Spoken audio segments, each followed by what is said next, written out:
Good evening, everyone. I would like to call the April 23rd, 2024 Planning Commission regular meeting to order. The Planning Commission is holding hybrid meetings.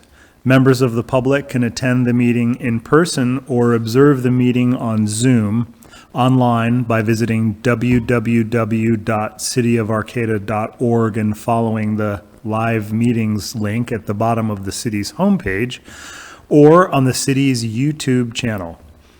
If you are attending remotely, please be aware that the Zoom feed provides the closest to real-time stream. If you rely on the other feeds and you wish to make comments, please be aware of the time lag on those feeds. The first item on our agenda is the land acknowledgement. The City of Arcata acknowledges that the lands we are located on are the unceded ancestral lands of the Wiyot tribe. The land that Arcata rests on is known in the Wiyot language as Gudene, meaning over in the woods or among the redwoods. Past actions by local, state, and federal governments removed the Wiyot and other indigenous peoples from the land and threatened to destroy their cultural practices. The City of Arcata acknowledges the Wiyot community, their elders both past and present, as well as future generations. This acknowledgement seeks to aid in dismantling the legacy narratives of settler colonialism. Staff, will you please call roll? Commissioner Strickland? Present. Commissioner Yodowitz? Here. Commissioner Lehman? Here. Commissioner Smith? Here. And Chair Davies? Here. And we are joined this evening by Community Development Director David Loya and Senior Planner Joe Mateer. Next, we have oral communications. During this time, people may make comments about items that are not on the agenda. If you wish to speak on one of our agenda items, you will have an opportunity when we are discussing those items. If you have comments about items that are not listed on our agenda this evening, please line up now behind the lectern. If you are on Zoom and you wish to make comments on matters that are not on today's agenda, please raise your hand by selecting the raise hand icon on the right side of your screen or by pressing *9 on your phone. The clerk will unmute you when it is your turn to speak. With that, I'd like to open public comment. Each speaker will have 3 minutes to comment during early oral communications. Feel free to state your name for the record. May we have the first speaker, please?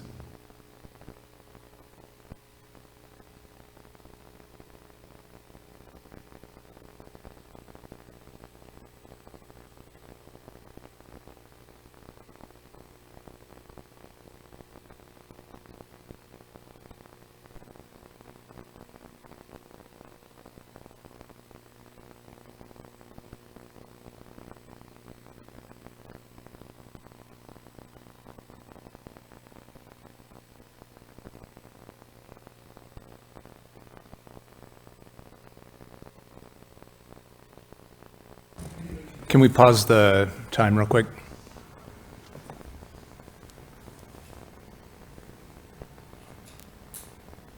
You know, test it again, Gregory. Testing. Hello. You've done this before, haven't you?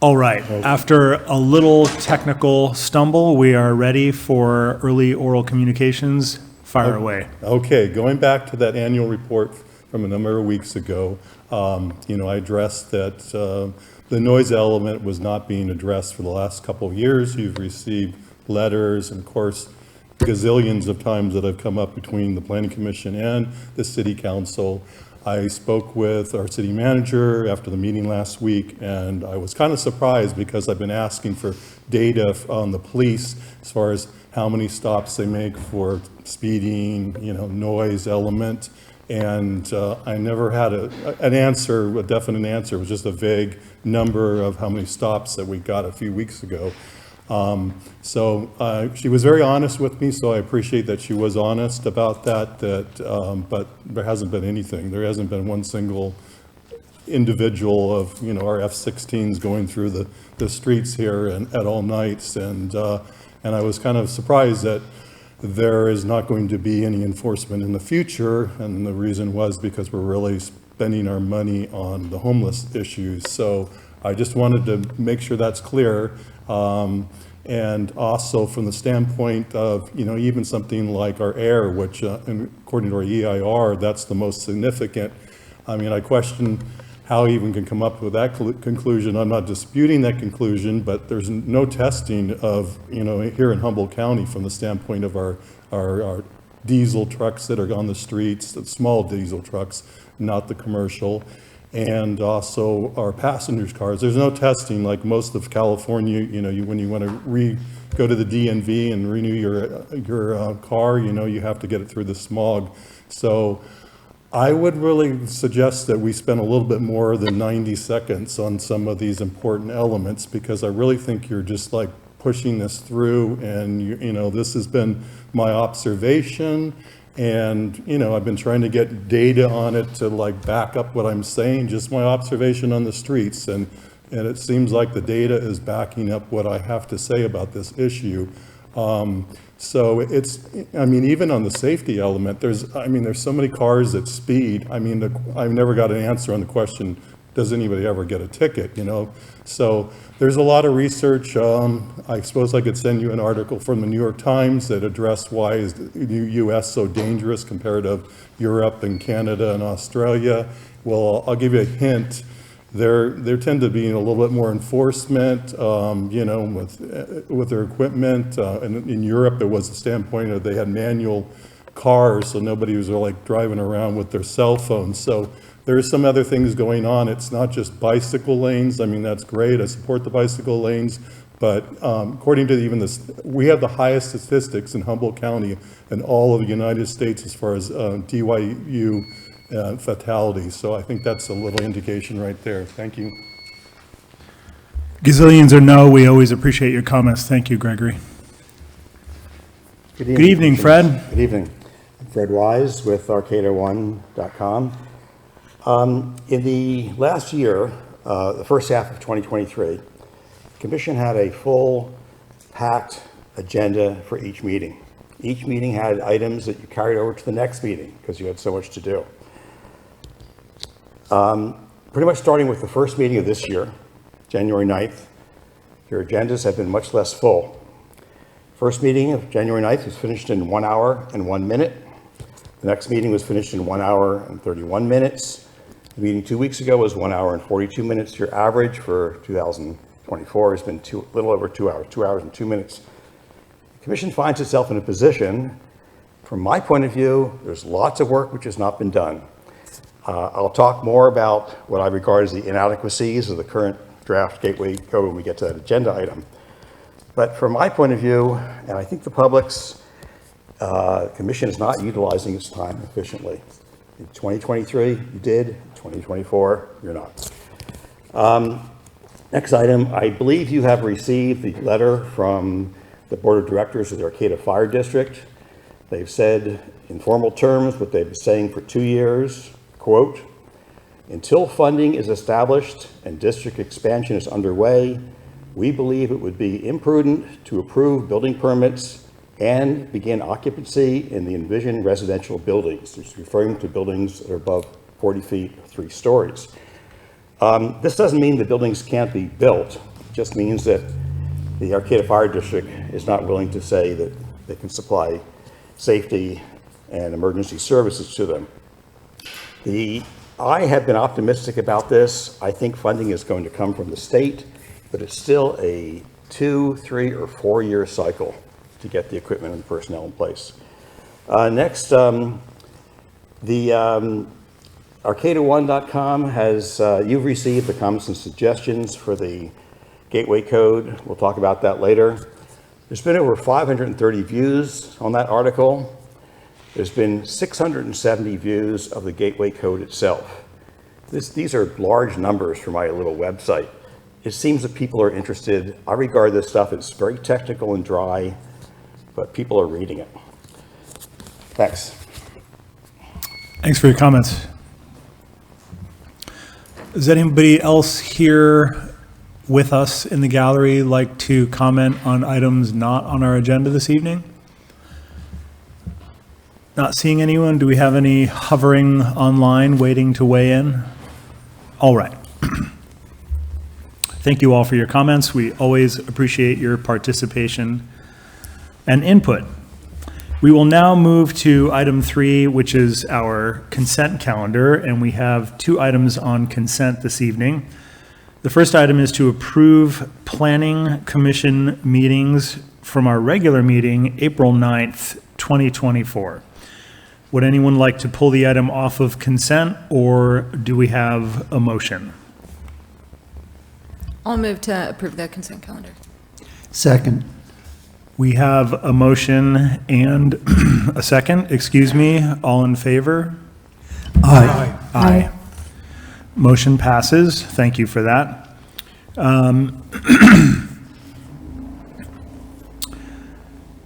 Let's see. Actually, that was our sole consent calendar item this evening. We will move now to public hearings. And we have one public hearing before us this evening, which is to approve design review and sign permits for Ahmad facade improvements at 764 9th Street. And first off, I just want to check and see if any commissioners have any ex parte to disclose. Yes, I do, Chair. I have an ownership interest in Carriage House, which is a restaurant that's, I don't know, 700 to 900 feet from the applicant's property, and under the relevant FPPC regulations, it's not entirely clear whether I have a conflict of interest or not because of that, but I'm going to err on the side of being conservative and recuse myself. Okay, thank you for that. Joel, appreciate it. We will wait for you to get in the back room and continue our discussion.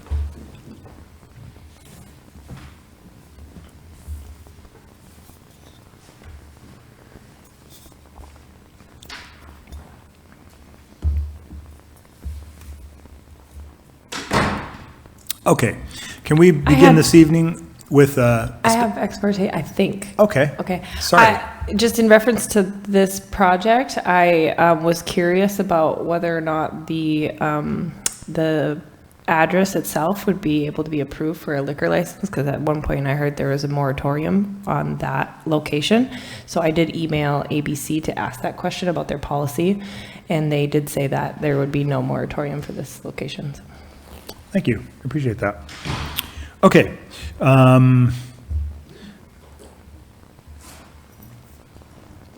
As such, can we please begin with a staff report this evening?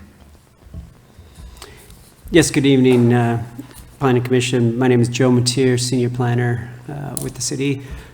I'm the sign planner for the project before you this evening. It's a design review and sign permit for the renovation of an existing commercial space that is currently vacant on the Arcata Plaza. It's a historic district, so any of the exterior alterations will come before the Planning Commission at this time.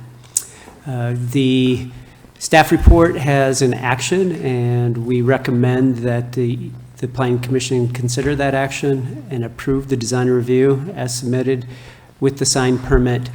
First of all, by adopting the California Environmental Equality Act, Class 1, 15301, existing facilities, environmental review exemption, and then adopting the action that you'll find is attachment A of your staff report.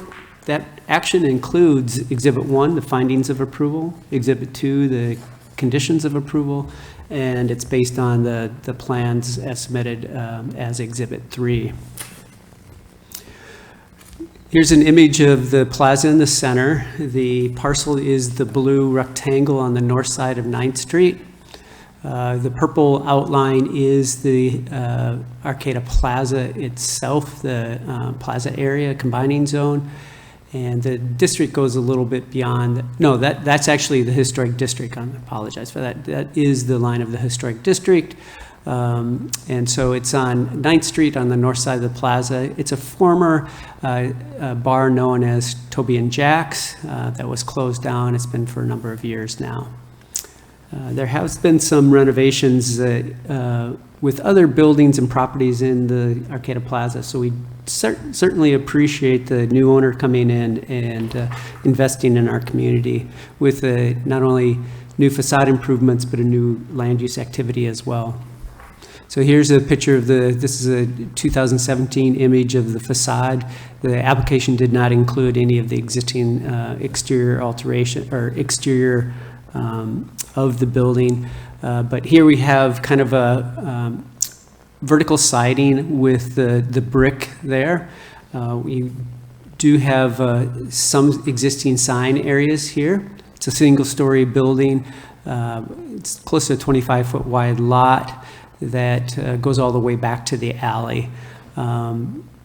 The improvements that they're proposing include new, they're going to remove the existing siding on the building and put a hardy material over it, paint it white, and then there's going to have these patterns that are going to be nailed on top of that material.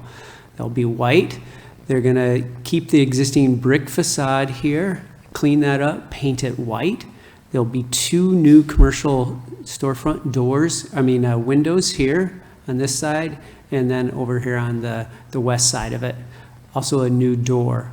They'll just go ahead and repair and fix and paint the canopy overhang that is over the door itself. We have a small menu sign here.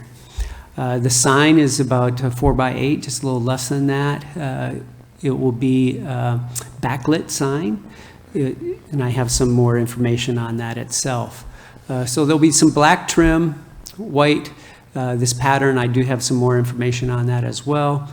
And then they're going to, here's the pattern itself. It has the computer cut, either a high-end plywood or a hardy panel that will be just laid over the new hardy panel that will be underneath there. It'll all be primed and painted. And so it's a different style. Definitely it will add some unique patterns, shadows, and texture to that. It will definitely bring life to the kind of tired facade of that former bar there. Here's the image of the sign itself. It's cut out. It will be metal letters. They'll be backlit with a red LED light. And then it will be attached so it kind of floats above the panel, the siding on that. And over here is kind of a little example of another backlit sign. This particular sign, I don't know, that came with it, you do see some of the wires and everything, and we do have a condition of approval to make sure that none of those wires are exposed and that they're hidden behind the wall panel itself. This is a view of the elevation from the rear alley. They'll do the same kind of pattern in the rear portion of the building. And then they'll have an 8-foot high cedar fence, horizontal boards painted black with a small door here.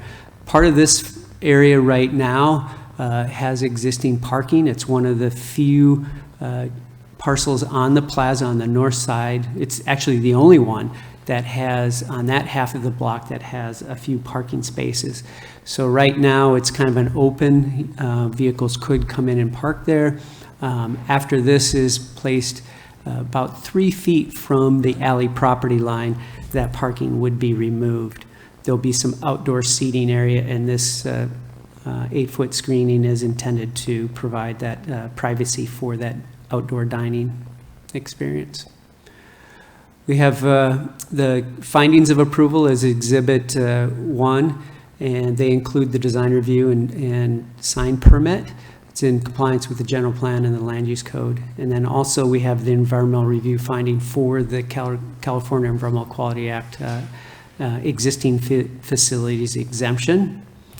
The conditions of approval, some of the ones that are specific to this project would be the screen mechanical equipment. Right now, a lot of times there'll be some rooftop mechanical equipment associated with the restaurant, mainly kind of hood vents. There's exhaust of fumes coming from the inside and then new intake ones as well. And so we want to screen those as much as possible. And the conditions of approval kind of identify what the protocol for that screening would be. Because we certainly, if somebody is on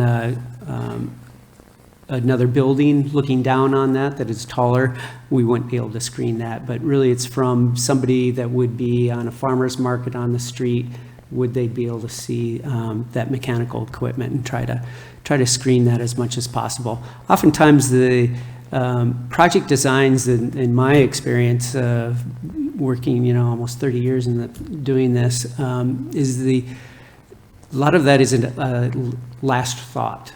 It's like, oh, we need to put this mechanical equipment on there, and so they plop it on there, and we have this nice building facade with a bump on the log there. So we want to try to avoid that as much as possible, because the plaza is one of our key downtown areas, what we have for commerce and public gathering spaces. It is an older building, so we want to make sure that any unused or necessary wires, utility boxes, or any of that stuff is removed and cleaned up. As they're going through that and redoing the building, let's go ahead and remove and try to go ahead and run wires and things like that are commonly together and stuff like that. There is a condition to require dimmable outdoor lighting and for the sign itself. Because of the plaza and the red light that is with that backlit sign, we wanted to make sure that we had an intensity that does provide the purpose for the sign, providing attention to that, but not having one that is overbearing. We don't want, our sign code does prohibit flashing, blinking signs and such like that, so we want to make sure that that outdoor lighting and the sign have dimmable opportunities to, hey, look, this is intense, let's tone that down a little bit. And then the professional design of the sign itself. Some of the experiences we've had is that signs, they may look great on a piece of paper, but they do not function once they get out on the field. And so being that it does look like a high quality sign, we want to make sure that it is designed by a professional, that it has experience with that, and the materials and quality of the material can withstand over time there. And then one, to maintain the property.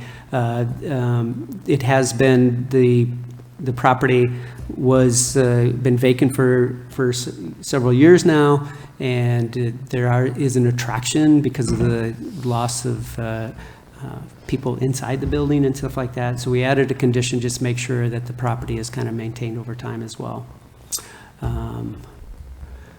With that, again, just kind of go through the action. We recommend you approve that by adopting the CEQA exemption, and then the action that includes the findings and conditions of approval based on the application material and the conditions.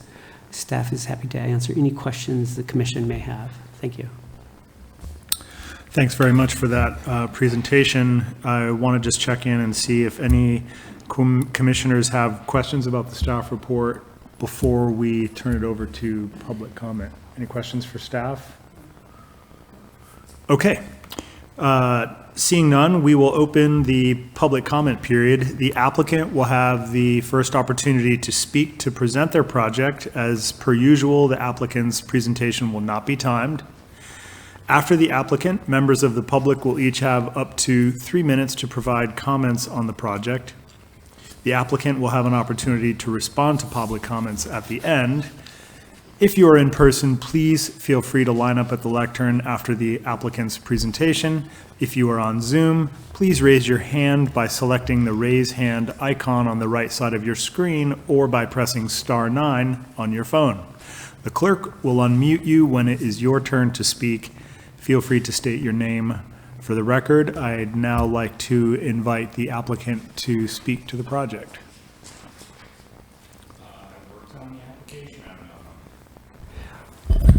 I don't think that the applicant necessarily has any presentation for the commission. We Oh, do okay. have representatives here if the commission has any questions.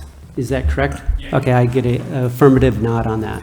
Okay, great. Then we will skip, I suppose, straight to public comment. If anyone would like to comment on this project, now is your moment.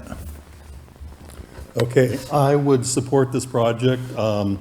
The existing building, it's not going to win any Architectural Digest awards.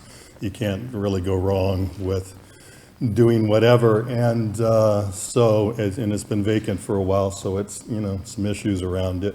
I'd point out, kind of the interesting thing is the pattern, the pattern is an old Moorish design that I've been to Granada, Spain, the Alhambra, which is a pretty famous palace that the Moors set up. And so that pattern is generally terracotta with bright colors, copper, blues, whites. So at first when I saw it, I thought, well, are they going to be doing that? Sounds like they're doing kind of like a monochrome technique with just probably because of the cost and everything involved. But it would have been interesting to see it kind of from the historical standpoint with color on it, but I wouldn't mandate that. So, but it's a design that's been around. I mean, you see it in Seville, Spain. You've seen it in the great Mosque of Cordoba, but it's generally on the wall. But very, very bright colors, and they're all individual pieces, all the sections there, and they come together as a mosaic. So, but overall, yeah, I would look forward to having something happen at that site. So I'm glad that there's somebody who's willing to invest on the plaza when, I go for night walks and see a lot of issues with the plaza with people breaking windows and things. So I'm happy when someone's coming forward that wants to make the capital investment and have a dream and go for it. And so I'm for it. Thank you for your comments. Yes, good evening, Commissioners. I have no issue with the project, just some comments. First, the rear has an 8-foot fence that seems tall. That perimeter there around this room seems about 8 feet. So there's a question of whether the fence really does need to be that tall and whether that's a good height for the alley there, what the ruling is. Small comment for the applicant. The fence is specified as 1x8 cedar. I assume that it's on 3 or 4 foot centers.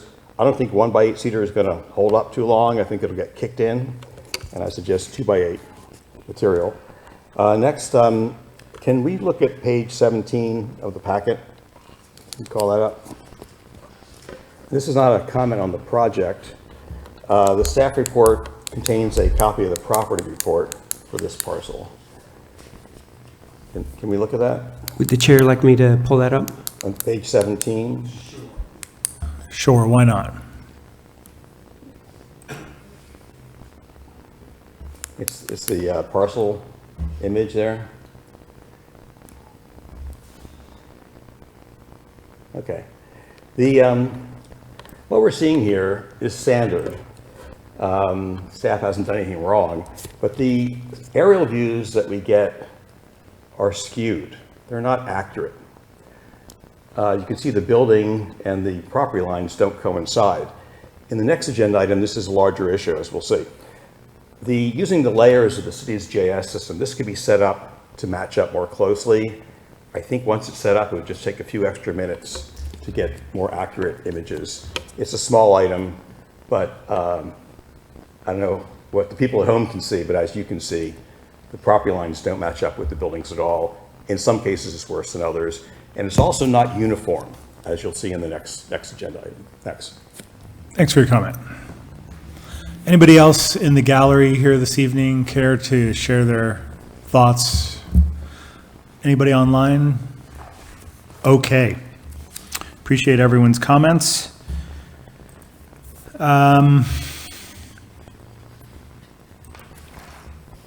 I'd like to bring this discussion back to the commission now. Does anyone wish to ask questions, make statements, or perhaps offer a motion? Melissa? Yeah, I have a question. I think it's more for the applicant or the applicant's agent rather than staff. The sign, I'm super happy that this is going to be occupied, and I do like the design of the sign. My concern with the sign is that there is a condition in the report stating that the lighting will have to be dark sky compliant. And this sign is backlit and there's no awning above it. There's a few factors with dark sky compliance, and one of them has to do with light trespass upward towards the sky. And so given the current design, this would allow light trespass upward. There is an argument to be made that red light is less damaging towards migratory bird species. And there's two other factors with dark sky compliance. It also deals with color tone as well as wattage. So it feels like this design or this sign maybe deals with two of the three factors of dark sky compliance, but doesn't look at light trespass upward, which in my opinion could be one of the more important ones. So I'm just curious how the applicant is planning on addressing that.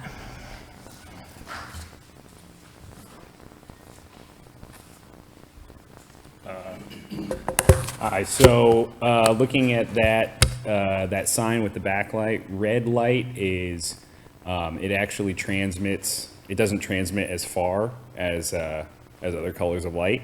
So for vertical light transmittance, there actually would be less than if it was a different color. And if there's a accepted method of, testing the luminance at a certain distance, that's something we could look at doing.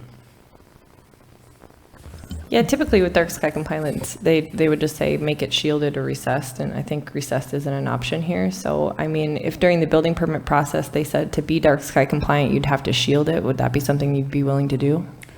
I think I think it's less than ideal for this design, but again, it's a thing of, if you look at how red light actually transmits, a white light with a sconce on it that's pointing down is probably going to bounce more light off the ground and reflect that upwards than a sign like that with an LED light that's not super bright, reflecting off a wall like that. Go ahead, Peter. I agree, excuse me, I agree with the applicant. I think a modest red light is really not going to affect the dark sky. Abby? Yeah, I am appreciative of the special condition requiring that it be dimmable, and so I don't really have any qualms with the lighting, and like it says in the special conditions, if it's not compliant, then the applicant's required to adhere to that. So I did have two other comments. One, just thanking staff and the applicant for putting together a nice application. I did notice that project-specific condition 1B just has a typo at the end, like a sentence was about to start, but then maybe got deleted. So just that one item. Otherwise, I'm looking forward to approving this. Yeah, I feel as well that the requirement to make it dimmable addresses that. Any further discussion, or does someone want to make a motion? I move that we approve the design review and sign permits. We adopt the CEQA review exemption, and that we approve the conditions, the findings, and the plans.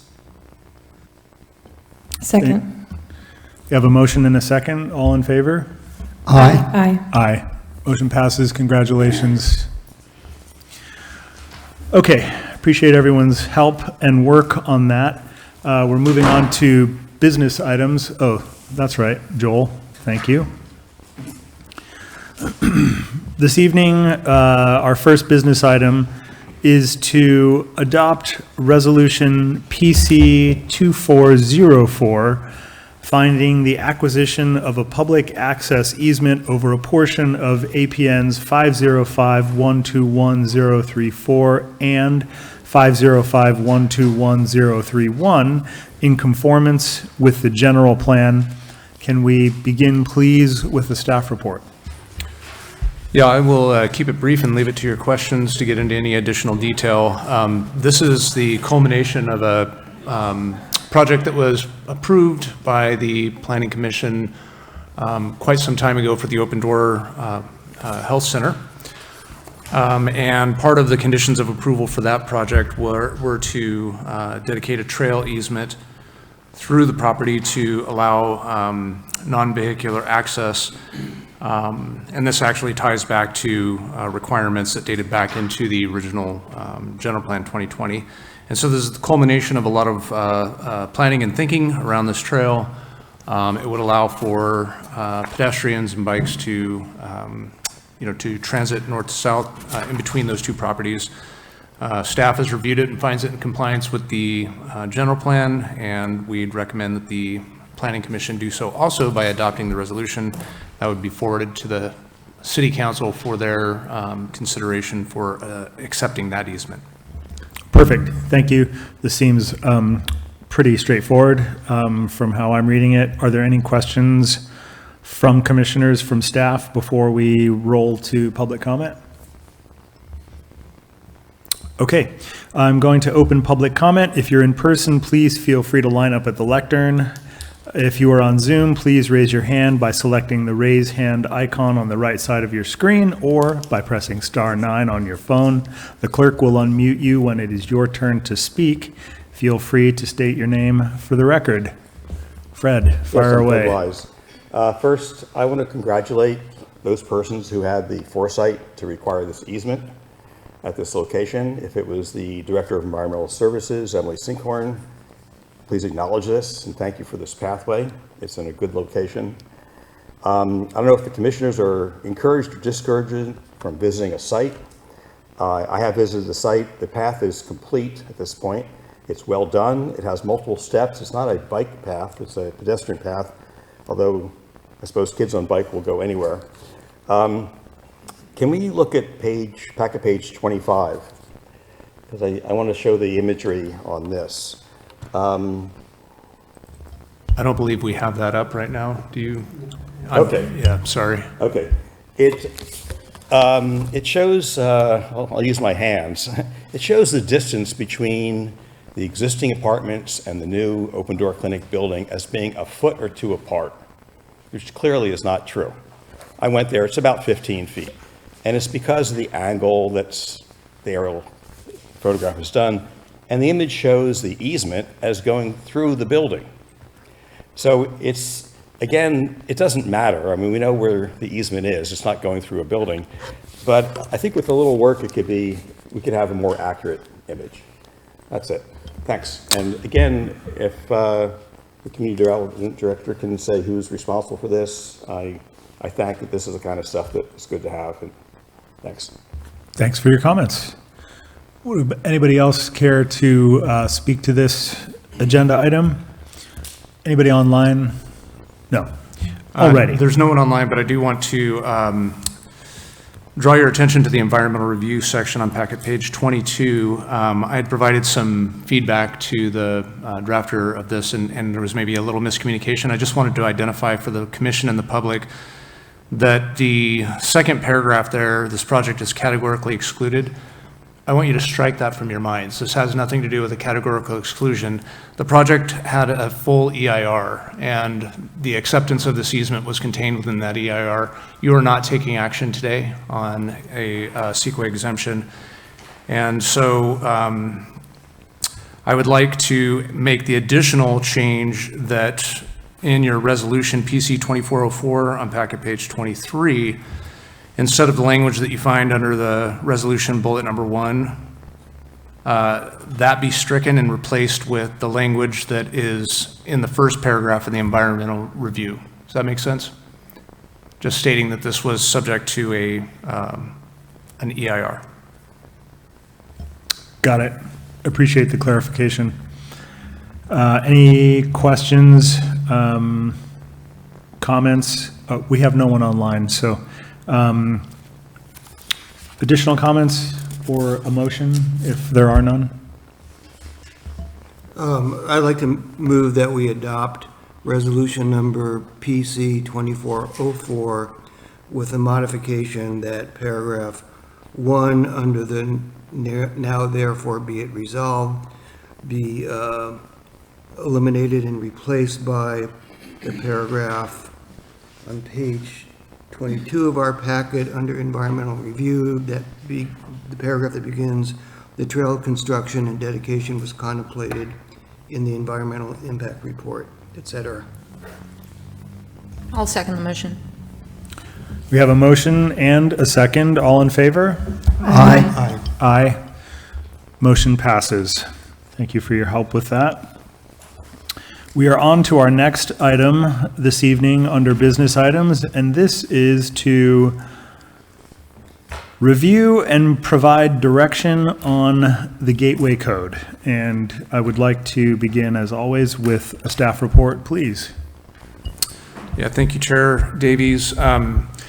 The Planning Commission will be reviewing a recommendation, formal recommendation to the City Council regarding the general plan, including the Gateway Plan and the Gateway Code at your next meeting. That notice has gone out, and we'll have that prepared for your review. We've just spent a lot of time in the last year or so really doing a deep dive on the general plan, and it's been a while since we've looked at the Gateway Code. And so I just wanted to have the opportunity for the Planning Commission to take a look at this and, refresh your memory about, where you had landed with this document previously, and to be prepared for your work that you'll be doing at your very next meeting. Now, I will point out we did receive a few public comments on this code. And I did want to touch on just a few. There are some clear cleanup items that we need to do in the code, little typos and that sort of thing. And one commenter in particular spent a good bit of time and paid real close attention to those. And so we have a long list of those in their comment letter to us. But I did want to just address a few changes that I think are and these are just minor changes that I think are probably going to be a good change for prior to adoption. So just for background, when we look at the Gateway Code, one of the things it's trying to do is to create a space that's pedestrian friendly, that's human scaled. That kind of goes back to the basic principles. This is an image out of the Gateway Code, and it is describing the pedestrian realm that includes, an area that has landscaping and, street furniture and that sort of thing, places to park your bike, a large sidewalk area, and then depending on the frontage type, an area that would feel like part of the public realm, but was, available for, for businesses to put out, tables and chairs or, benches, places to hang out, places to spill the business activity out onto the sidewalk and make it more of an inviting space. And Dylan, if you could put the projector onto the screen, thank you. So within this pedestrian realm, there are some requirements for the size of these, depending on the type of frontage. We have active frontages and frontages that are non-active, and those were designated on certain streets, 8th, 9th, L Street. And so the image from the Gateway Code to show the differences between, say, active frontage as shown here and the requirements there, 3 feet for a frontage zone, 8 feet for a sidewalk, which adds up to 11 feet. This image shows those areas coming to the property line. The commenter noted that the frontage requirement is 10 feet. So there's two ways of looking at this. One is that, these areas, the frontage zone and sidewalk area, need to be contained wholly within the setback, which would put the property line at this location where it's shown here. But I think in practice, what we really are going to have happen is a situation where you have, depending on the street, you're going to have different designs. Similarly, for the non-active, these are areas where these would be houses. So instead of having your house right up on the sidewalk where people feel like they're in your front yard, maybe giving those a little bit more space. And so the non-active frontage types have a smaller, frontage zone, or a larger frontage zone requiring a larger setback. But that totals 13 feet, whereas the, setback is 10 feet. And so, to resolve this, there's a couple different ways of going about this. What we're looking at in this situation is, what would appear to be a conflict between those setback requirements and these frontage requirements, the pedestrian realm requirement. But really what is going on here is that the property line, depending on the situation, may be anywhere in this zone, if you will. The intent is to have this space feel like a wide open space. The intent isn't necessarily to extract from the owner, the property owner, that full 11 or 13 feet. And this would really depend on the size of existing infrastructure and planned infrastructure. And the easiest way to consider that is this landscape amenity zone here. Going back to the other table, the landscape amenity zone is established at 4 feet. So if you think of this zone right here being 4 feet, most of our sidewalks are already 5 or 6 feet wide up anyway.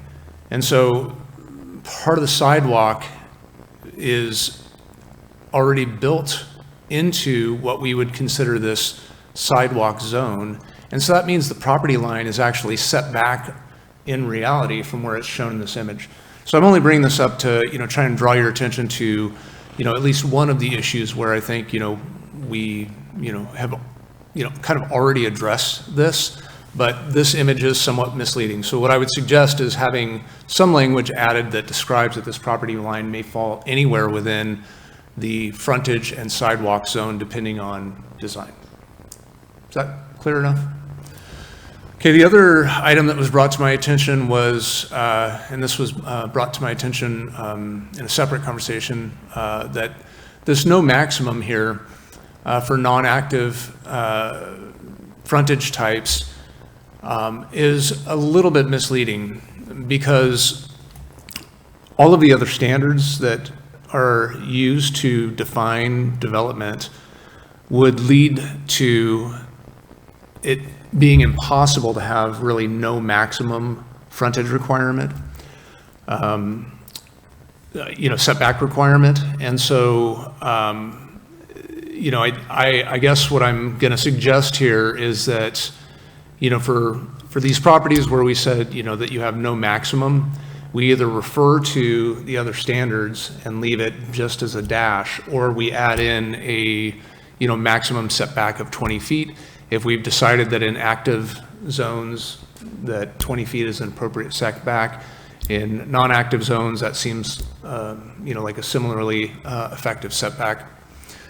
So if you have a recommendation, I'd be happy to accept that, but the staff recommendation at this point would be to just put a dash and then a footnote that says that the maximum setback is dependent on complying with all other code standards.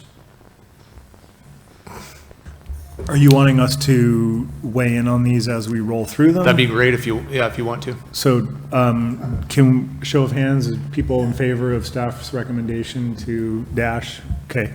And that really allows someone who's not in an active zone, if they're building a, primarily multifamily project or a completely multifamily project, and they wanted to have some, nice landscaping and a hangout zone in front of the building because that's what works best for that site, they could go ahead and do that, and you would still have to comply with all the other standards.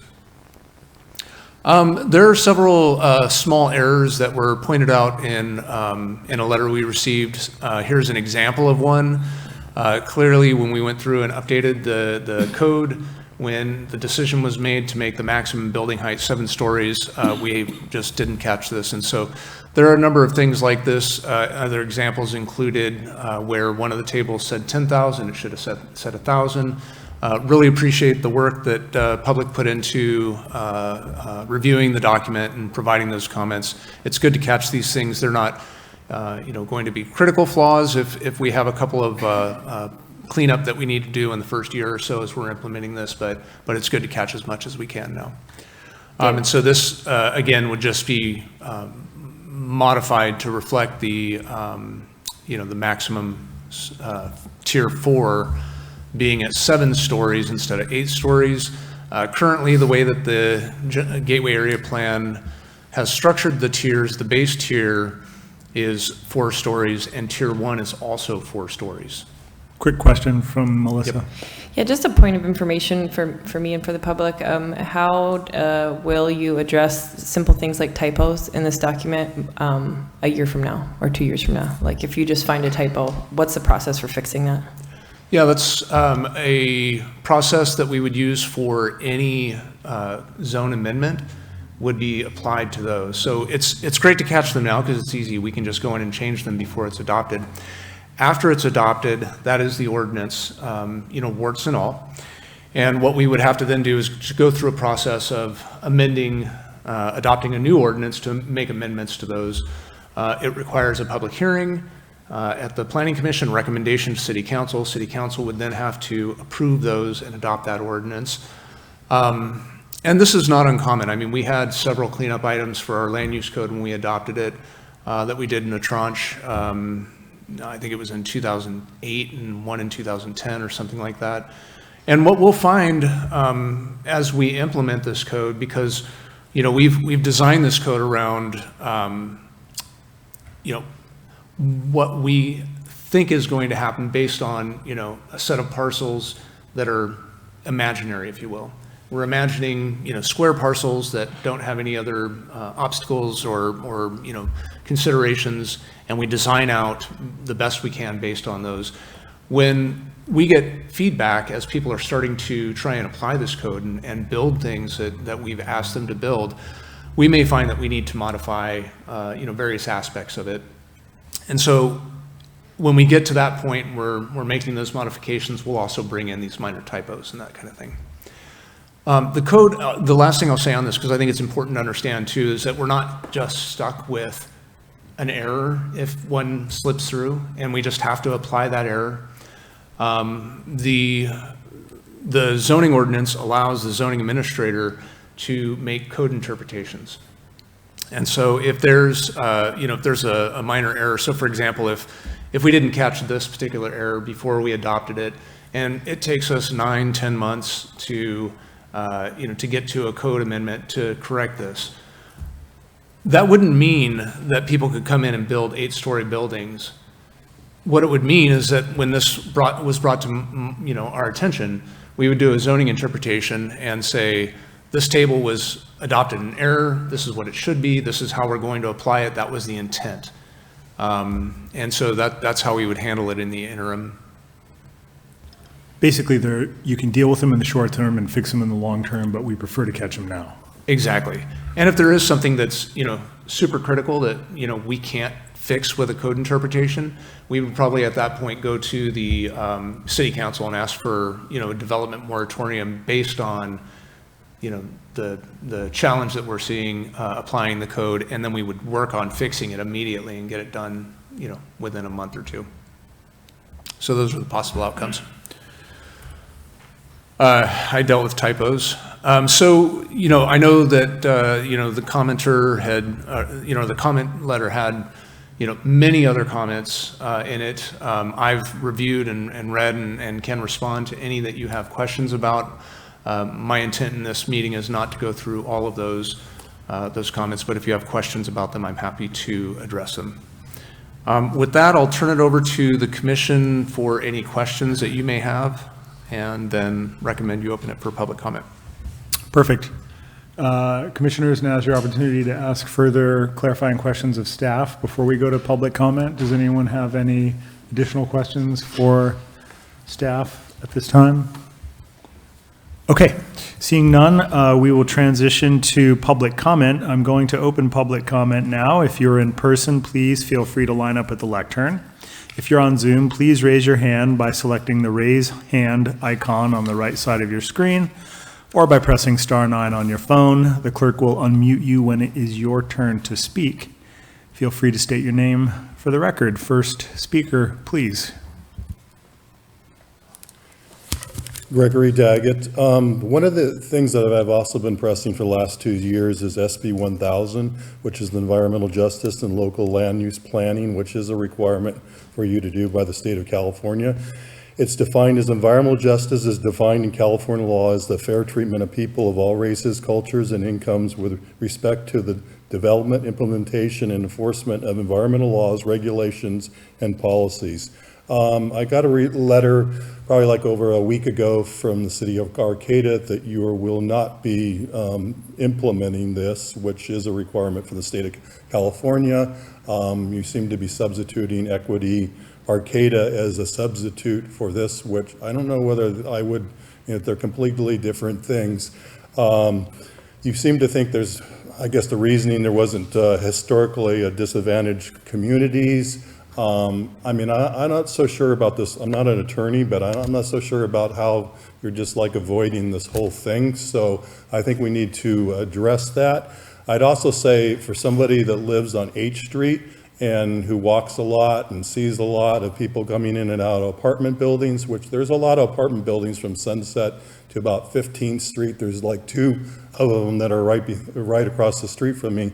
What I see is a very diverse group of people, it's of all colors. And so I'm a little confused about this, how you're sort of like giving the presentation that there's not a community. And I see a very diverse community, and maybe you need to get information from the college on how diverse the student population is, because I see a lot of students that live in those apartments. And I also see apartments that are on the east side of H Street that, they're not in the best shape. They're a little bit better on the west side, but, they look kind of run down and not too great. So I would highly advise that you need to really implement SB 1000 in your general plan, which is required from the state of California. I'd also point out, jumping to another subject, over a year ago with the fire district coming here and basically saying, we don't want to see anything over 3 stories at this point because we don't have the resources to fight a fire. And they quoted Sorrel Place 2 oven fires that could have got out of control. I would like to say that since then, there's been a lot of oven fires. I've kept track of them across the United States, and they're pretty serious. What happens down in New York, oven fire, kid was playing with it, and the mother didn't shut the door behind, and all the smoke went into the hallway and basically killed a lot of people. One immigrant was trying to save people. He rescued a few. He died in the 3rd attempt. It's happening, so this could happen, and the city would be liable, and individuals too. Thank you for your comments, Gregory. Good evening. I'm Fred Wise with Arcata1.com. You have received my written comments, which I stand behind. I encourage you to look at them on my website rather than the PDF, because it'll be more updated there. There's over 70 pages of comments. The typos are the smallest issue. When I looked at the Gateway Code, I had no intention of writing 70 or 80 pages of comments, but the more I looked, the more I saw, the worse it got. I concentrated on things that hadn't been discussed, that I thought were worthy of being discussed. Last night I realized that there are things that you have discussed that are not in the code. Today I wrote an article I encourage you to read about the street-facing garages, which I think you probably remember. You talked about this. On my article, I have the videos and I have the transcript of what you actually said. It has not changed from the first draft or the second draft or the third draft. It says the same thing. How many instances are there like this? I think dozens. and that'll be my next task.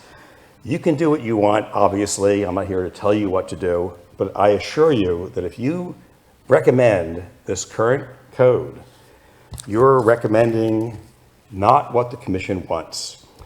You know that there's no mention of the L Street corridor, linear park. There's no protection from tall buildings from linear park.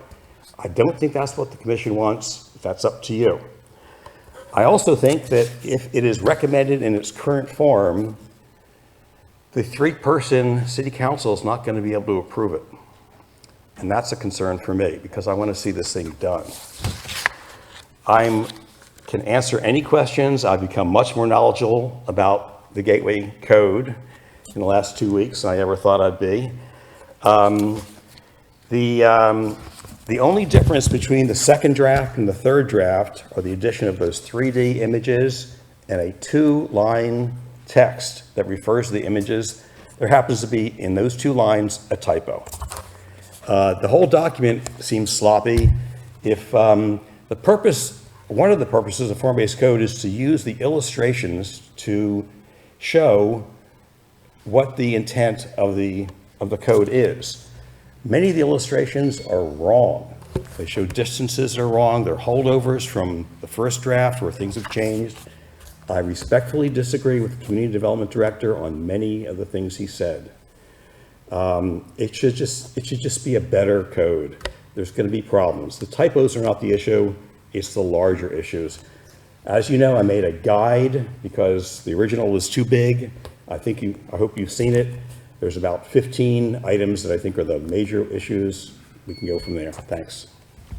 Thanks for your comments. Does anybody else in the audience care to speak this evening? Anybody waiting online to comment? David? We do have online. Go ahead, Jim. Hello to staff and to commissioners. I first want to thank Fred Weiss for his dedication to researching details throughout this process of reviewing the Gateway draft. He's outdone himself on both edits and suggestions for fine-tuning the form-based codes. I appreciate his continued effort to remind both council and commissioners that the L Street Rails with Trails corridor should be identified in both the Gateway draft and the general plan as a linear park. The corridor will be the centerpiece of the future Gateway infill and should be planned for with dedicated easements when the infill occurs. The greenways at the north and south end, as well as the entire pathway, should be preserved and excluded from the general plan policy CM 5E7, eliminating the possibility for a lone zoning administrator and a developer to move a Class 1 trail. In addition to identifying and planning for the L Street Linear Park from Alliance Road to Samoa Boulevard, I want to revisit CAP policies scaling into existing neighborhoods to respect both active and passive solar right-of-ways of existing neighborhoods. Existing residential rooftop solars do contribute to the independence from fossil fuels and eases an increasing burden to the individual residents. In addition, net power goes back in the grid and contributes to RTA's clean power energy portfolio and Arcata's goal of going electric. And with that in mind, it's pretty simple. Siting, setbacks, and stepbacks can give attention to existing neighborhoods that you're granting, basically giving that same right to existing neighborhoods, that same thing that you're granting to large-scale investors. Otherwise, this plan will drastically change Arcata in its look, and a lot of these properties will be shadowed. And I hope that you take care of the typos and the errors that are throughout the draft. I mean, prior to the adoption of the draft, talking about the idea that it can be taken care of at some point in the extraneous routes you have to go. It makes a lot of sense just to wrap this stuff up now. For example, like property lines on L Street, I think that's policy or GA 225 GC. It's in the whatever that diagram is, with it being a maximum of 2 feet instead of 20 feet as far as for setbacks on the property line on L Street. I think it'd be good to take care of those ahead of time. Anyway, thanks, and please consider this in your consideration of what you're planning to recommend. Thanks. Bye. Thanks for your comment. Other commenters waiting?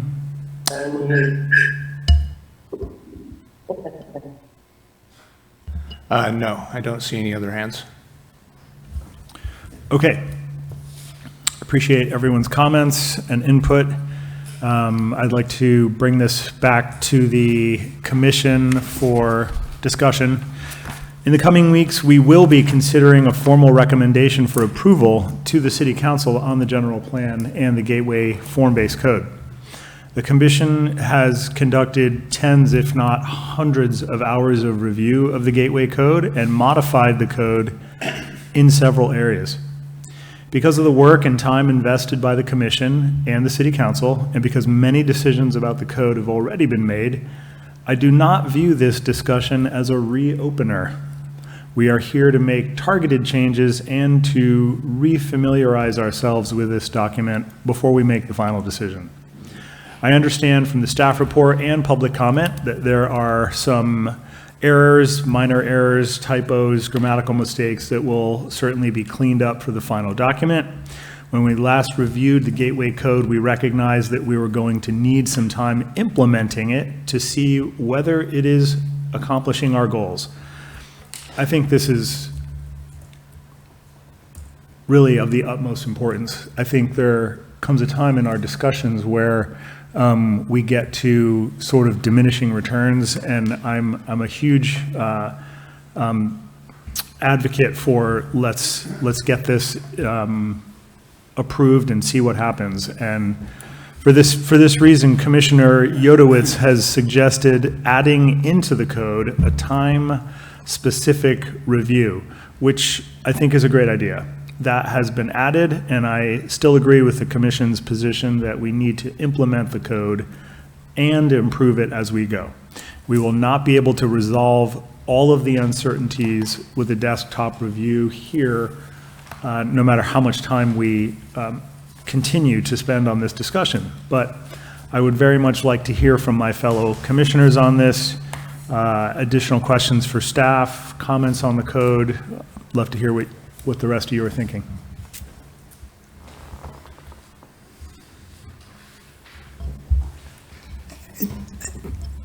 Scott, how do you want to handle this? I made a list of issues, some large, some small. Should I just go through them? I think if we have maybe questions of staff, we could start there. And then if individual commissioners have specific kind of points they want to bring up, we can go back to our kind of format, give us an elevator pitch. If someone has an opposing view, we can hear that. If we want to adopt a change, we'll take a vote and then move on. So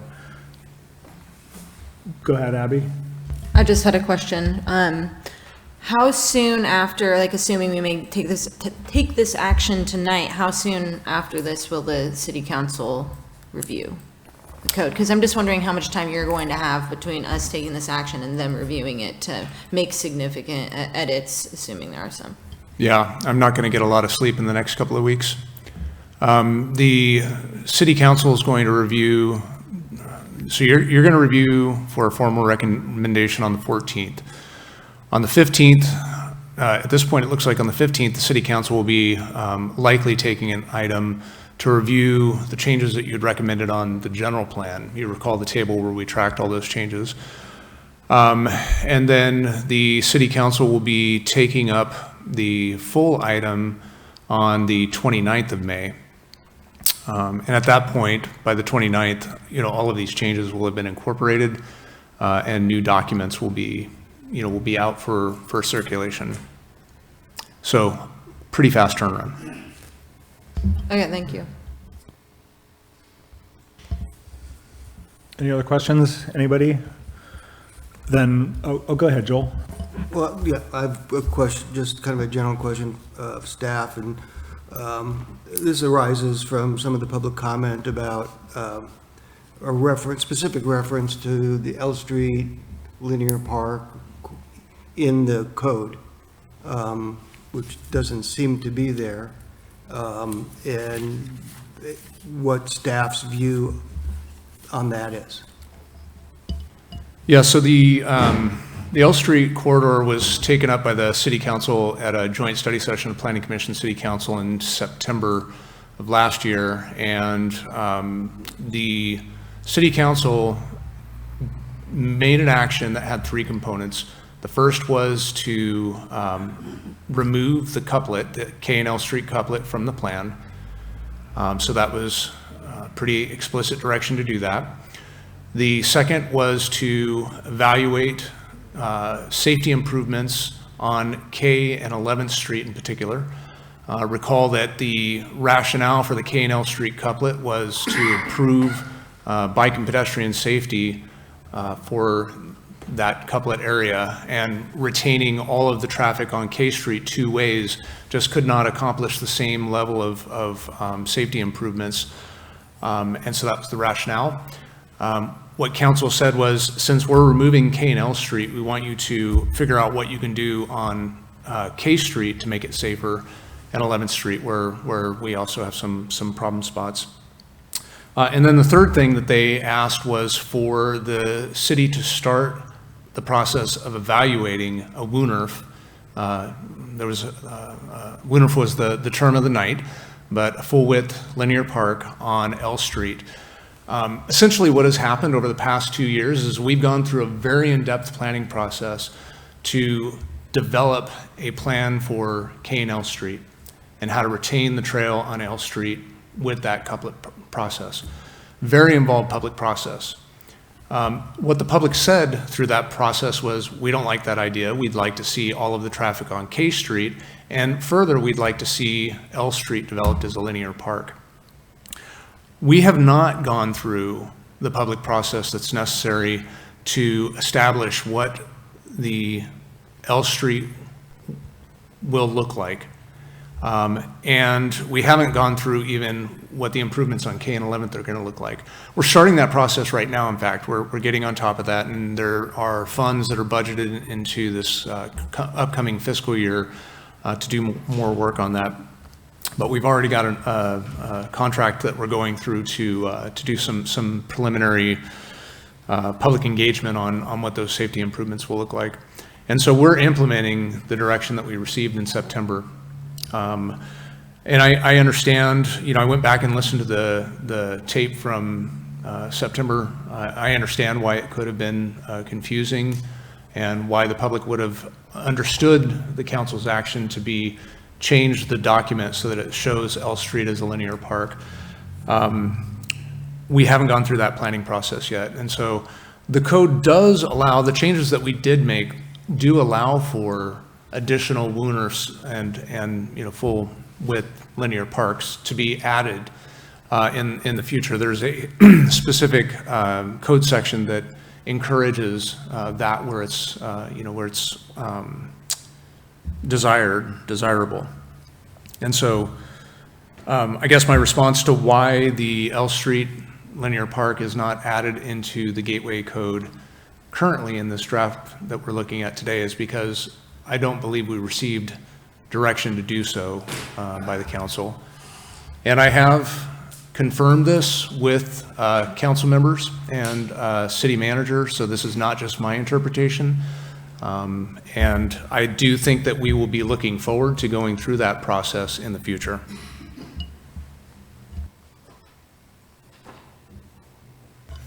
Chair, I'm not sure how you want, I have another, like Peter, maybe I have a whole list of things, but I did have a question of staff of something I just did not really fully understand in the code when I went back this last time, and that is the greenways.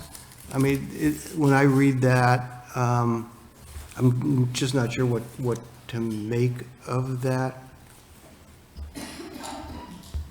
You're not sure what the greenways are, or? Yeah, my question is, are they just intended to be conceptual right now, or I just don't fully understand what the intent of the code is and how the code intends to implement the greenways, because some of them go through private property, and I don't know how you do that. And it says something in there that these are in these general locations, and I just don't know how something can be that vague and be a provision in a zoning code.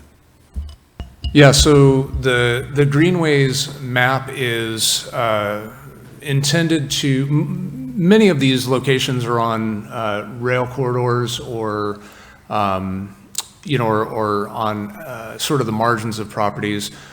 Some of them, for instance, on the map shown here, we don't know. What this is trying to show you is that we want to make a connection between this point here and this point here with one of these greenways. It could be that not all of these are developed, it could be that and definitely, they're not going to be developed exactly in the locations. This one is shown as going through a building. The idea is that we want to get from this point to this point. And the way that we would implement that is that as a project comes forward, we would say, hey, look, you need to be consistent with the code. The code shows that there's a greenway going through your property. Show us where on your property you're going to, reserve land for that greenway, where you're going to install this greenway.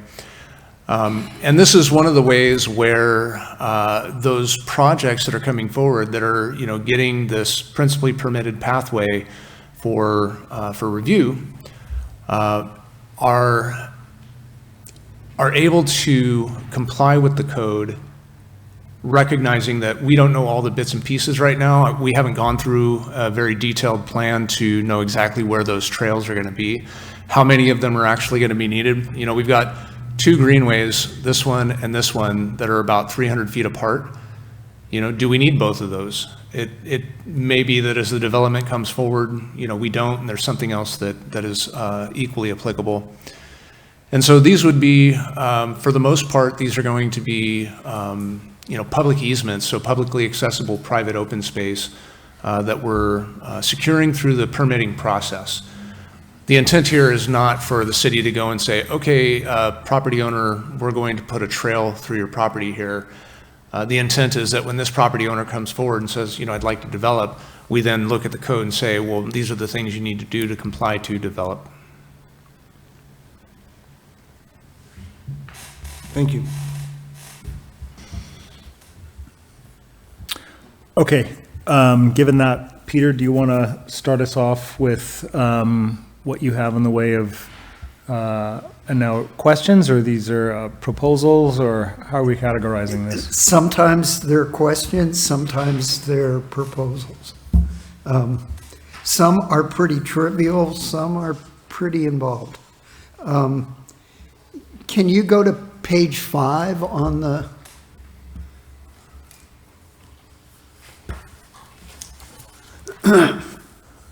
And can we get that on our monitors, please? Thank you, Dylan.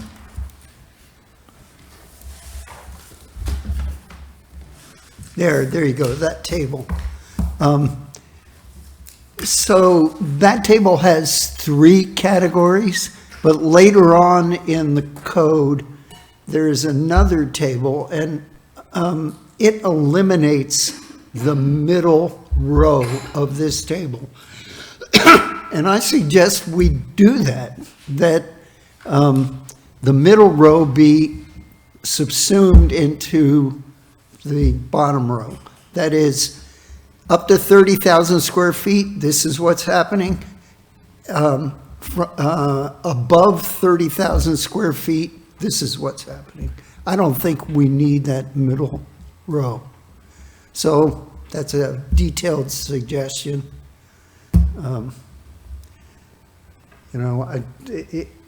It doesn't seem like that's very helpful, the middle row. Staff position? I'd be interested in the table that you think eliminates this middle. Let's see. Where was it? It's the open space table, but I don't know which page that is. Just tell me the table number. I don't have the table number. It's the open space table. Maybe if you search for open space.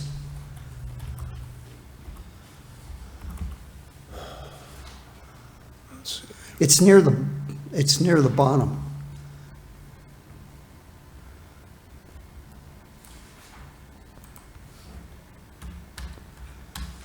There you go. Okay, these are really dealing with quite different types of issues. This table is talking about what the open space requirement is. Sure. It has no bearing on what the approval process is. Well, So, I understand that. okay, It's not a big deal. It's Okay. a suggestion. well, I just wanted to clarify that piece. So those,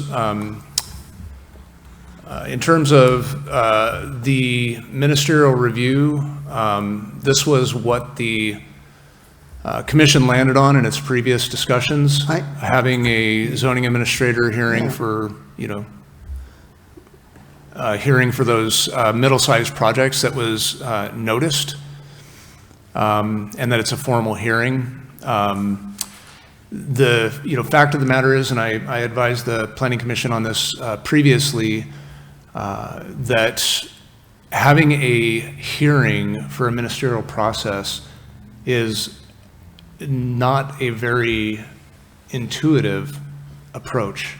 You're basically saying, I'm going to sit here in front of the public and I'm going to look at the project and evaluate it against the list, and then when I confirm that it complies with all those objective standards, I'm going to approve it. And so I think there was a reluctance to give up on the idea that we were going to have ministerial, or that we were going to have discretionary approvals. There was a reluctance to leave behind the idea of, having these public hearings. I think that if you want my professional opinion, that the second and the third should be stricken, and all of these reviews should be done as a ministerial review, as a true ministerial review. But I understand the public desire to have eyes on when you're having these larger projects, and I think it's really important to, maintain the streamlining that you achieve through having the lowest body possible approve a project, while still trying to address the concerns that the public have, and the perception that these projects are going to be, big and different, and they want to see them made by, multiple people, and they want an opportunity to say, hey, you missed the, the facade improvement here. So it's really up to the commission. One thing I would suggest is that you approach changes to the decisions that have already been made pretty cautiously, instead of trying to upend decisions that have already been made because they went through a very long and lengthy public process. That you just honor those and figure out, over the course of the next year, how are these working for us, and do we need to change them? Yeah, I'm uneasy about changing this because there was early on in this process, the issue of the height of buildings was really important to the community, and part of the position that we took to address and incorporate these concerns was this table and the sort of staggered review authority. So I'd be uneasy to make that change myself. To give you a sense too for the building size, that middle rung is basically, 4-story buildings. And currently, if a 4-story building comes into the Planning Commission, this code or no, because of the Housing Accountability Act, if it meets all the objective standards, even if we called it a discretionary review, you wouldn't be able to reduce the size of it. You wouldn't be able to disapprove it. And so and that's because of state law. That's not a local law. That's because of state law. And so there, some of this I feel like has, some of the innovative thinking that we were doing 7 years ago when we designed all of this has been surpassed by, more recent state laws. I'm fine. It was a suggestion. This is more substantial. Solar access and shading has been a big issue in talking, especially about the big buildings that we're planning for the Gateway area. And I can understand that. It's important. Let me point out, from a solar energy standpoint, the amount of energy we're going to lose by shading is very small. That said, I think personally that housing is way more important than shading. And the fact that, so on page 5, it includes, C right there, it includes that the project has to meet the standards in the solar siting and solar access ordinance. And these big buildings aren't gonna. I mean, we're kidding ourselves. If they're gonna fail on that over and over again. So either we admit that that's going to be true and we strike the solar siting and solar access from this list, or I don't know what else we can do. We're by approving large buildings, we're going to be approving shading, and I think we just need to admit that and live with it. The Chapter 956 of the Land Use Code is actually a reiteration of state law, and it primarily deals with existing rooftop solar, and there are some, some requirements around that, and there are exceptions. There are. In that, yeah. Yes, there are. And so, I think that, we're trying to be explicit in this section about the other sections of the land use code that apply when you're doing ministerial review to ensure that, these specific resources are addressed in the review, but they would apply regardless of our being explicit in this code. I think it's good to point people to them, but they still apply. So without going back and making changes to the underlying code in the land use code for solar siting and solar access, and then ensuring that that's compliant with state law, just removing it here wouldn't actually have the effect of changing how we have to review and approve projects. Just to throw that out there. Do we, so you're saying we should just leave this alone? I think I would, again, because part of the reason we explicitly state these in here is because people did have concerns about, meeting these other objectives that we have in the code. And so, it's having it embedded in the Gateway Code, this other body of land use ordinance, ensures that, as we're going through the checklist, that we'll be verifying that we're compliant with those other standards. Any other, go ahead, Melissa. I just had a thought that could there be a reference to the state law in these sections to bring maybe some clarity or depth to the document? Yeah, the 956 actually does reference the state law. And what this section, just to be clear, what this section does not say is that you cannot cast shade onto another property. That's not what the solar siting and solar access section says. And I can pull it up for you if you're really interested, but it's, it has some limitations and some exemptions on existing solar. Any other commissioners concerned about this language from staff? No, but that just prompts a question that I have. Under CEQA, are there any circumstances where shading by itself is considered to be a significant environmental impact? I don't know what the law is on that.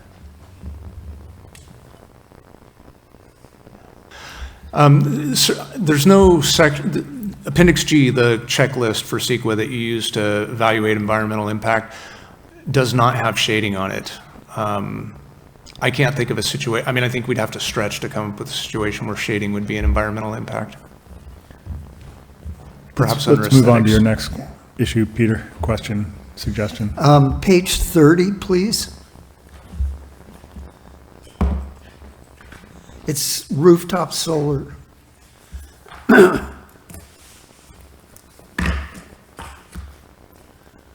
It says that solar energy facilities may project a maximum of up to 5 feet above the building.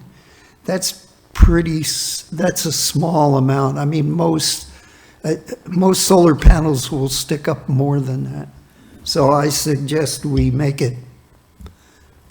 I think you read it wrong, maybe, Peter. It says What? it may project above the maximum building height. So isn't that stating that it can go above? By up to 5 feet. Oh, okay. Yeah, and I suggest maybe 8 feet.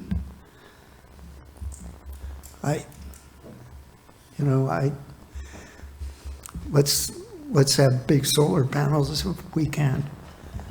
No staff opinion. No.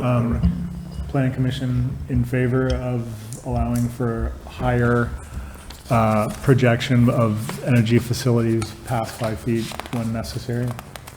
Okay with that? Okay, Okay? we're okay with that.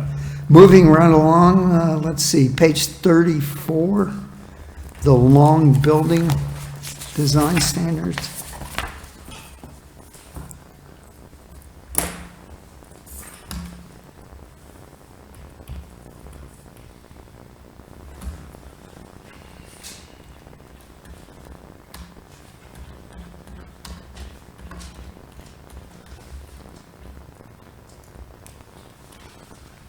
Yeah, actually, you could show the, well, it says that you have to break up a building that could be 300 feet long, that's longer than a city block, with one vertical facade that has 64 square feet. So if it has a width of 8 feet, that's 8 feet tall, and it's this huge building. Look at the diagram. I mean, am I missing something here? That doesn't seem like very much of a breakup of a huge, long facade. Would your suggestion be then to make it a percentage of this facade, like a 30% Yeah, horizontal articulation? I didn't come up with an answer. I just came up with a complaint. The ones that come before this are much more prescriptive and require much more facade breakup than this one. They seem incompatible with each other, actually.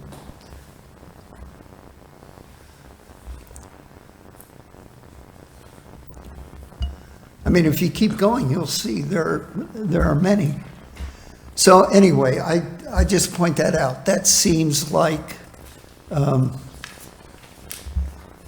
inconsistent with the other facade regulations, and I don't have a suggestion. I think my preference for the commission is that we focus our discussions on areas where there's specific suggestions, like your rooftop solar, because they lead to kind of productive changes that affect our process. Otherwise, it feels like we're reopening a discussion that we've had. So just for everyone, if there's a specific proposal, I'm okay with that, but I don't want to just sort of drift circularly. All right. I'd also like to point out that, these are, these requirements stack. So, yes, and we can bring back a more detailed response at our next meeting, or I can talk with you offline. All right. Let's see, page 39, building entries. This is a detail as well. It shows a canopy or a recess of 4 feet. What page are we on? I'm sorry. Page 39.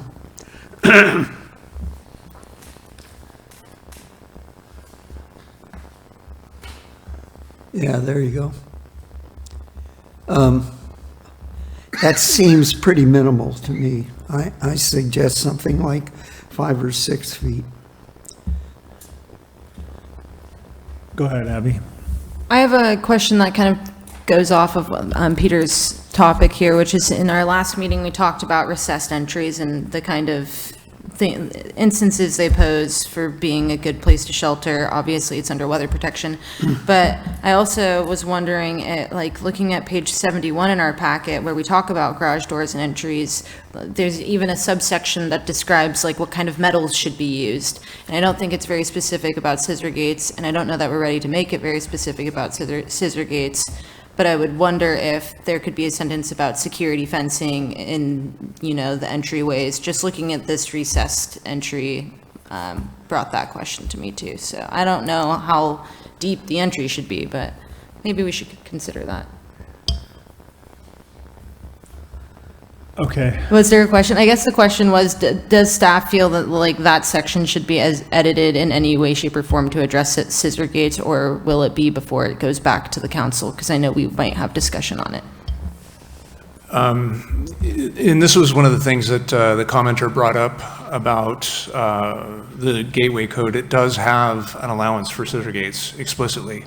And so, now would be a time to remove that, given the discussions that you've had, or if you want to wait to get council, direction from that, or at least just flag it for the council that, hey, this is an issue. But in terms of, editing this to, make it so that it doesn't provide, safe harbor for someone sheltering overnight, that's kind of a fraught, Yeah, my preference would be, since we've already asked the council to give us direction and to weigh in, to wait on that, because we could sort of cover it with one fell swoop. So, next item. Where am I? Page 43. Shared garages and parking structures. These are allowed to open onto the street, and we do not allow individual garages to open onto the street. We made a big point of that, and I don't think we should allow any garages or parking structures to open onto the street. So I think this needs to be changed. If I remember correctly, our discussion was about stranding some buildings because of the way they don't have access to an alleyway or a side street. Is that correct?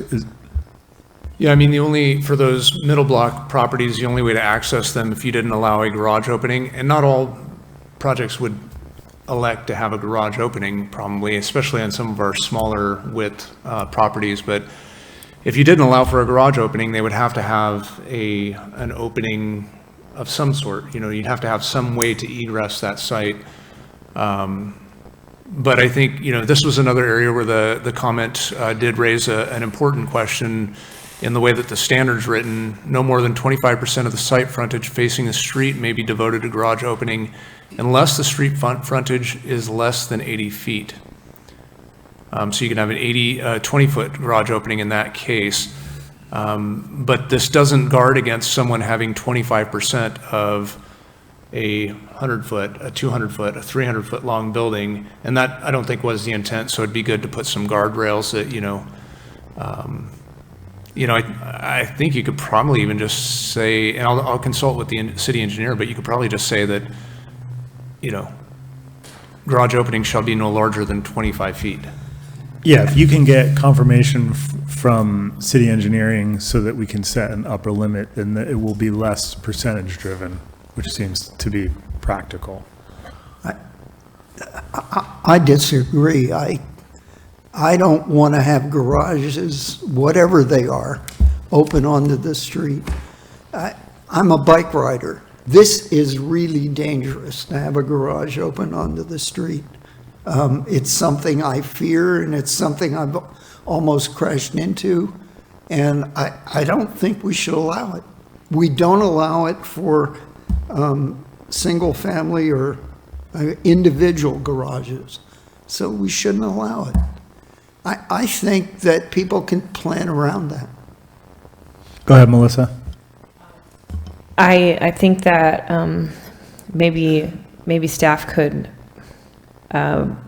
help us, I mean, at a future meeting with some verbiage that not only sets a maximum, but maybe also places some of these safeguards on it, as in, you know, this would only maybe be allowed when there isn't a side street or an alternative to this street-facing garage. So we would only allow it when there's no alternative to a maximum size. It's a suggestion.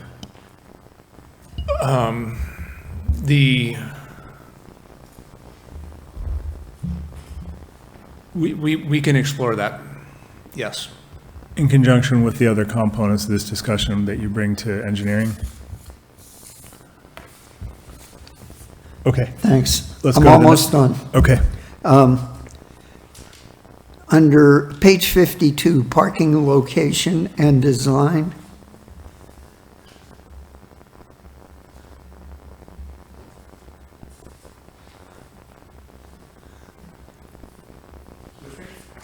'52.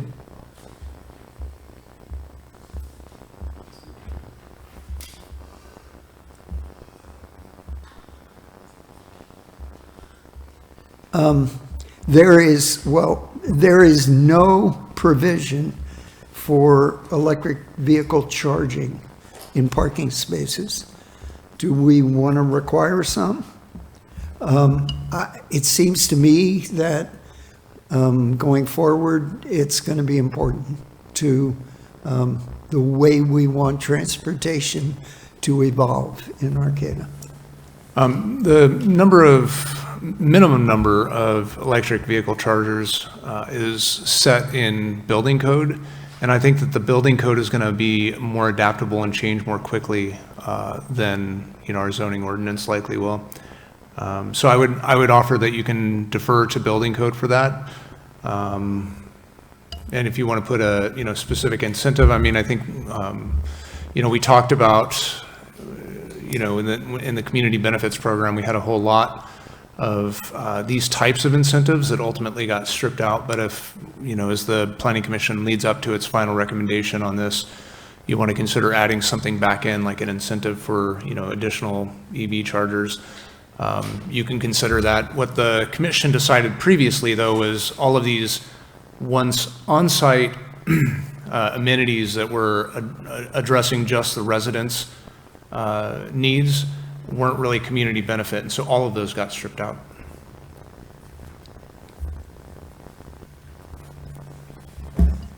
It still seems to me we should at least mention it as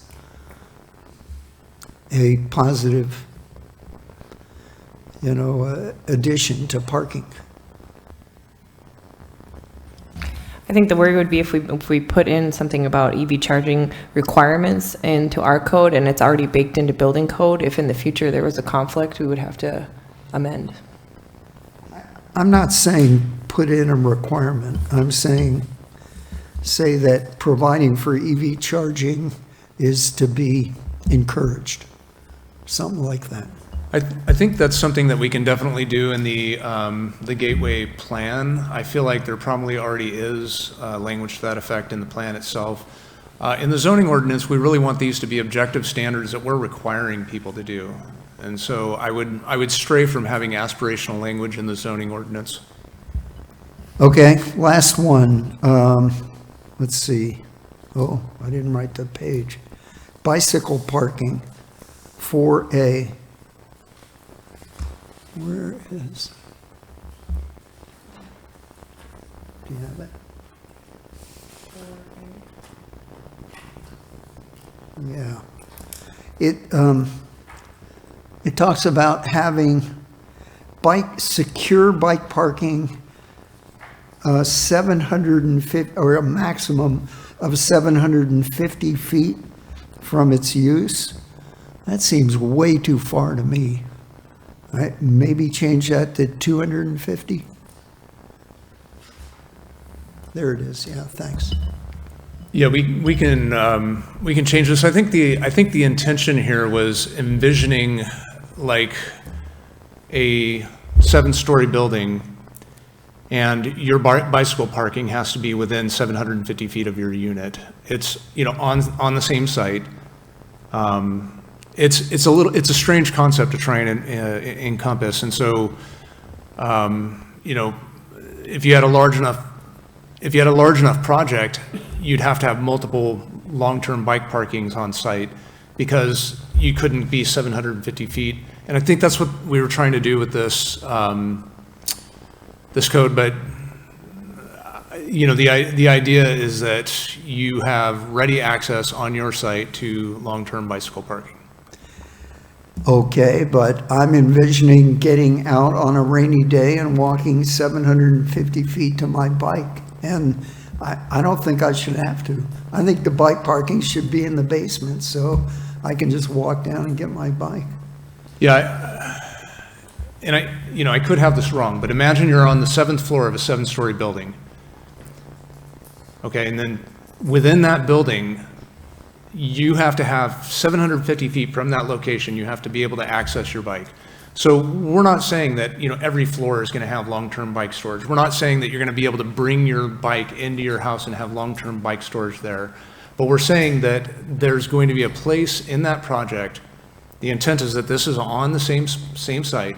It's within 750 feet, maximum within 750 feet. So you'd be walking inside your building to get to that bike access. We're not sending you out across the street in the rain to get to your bike.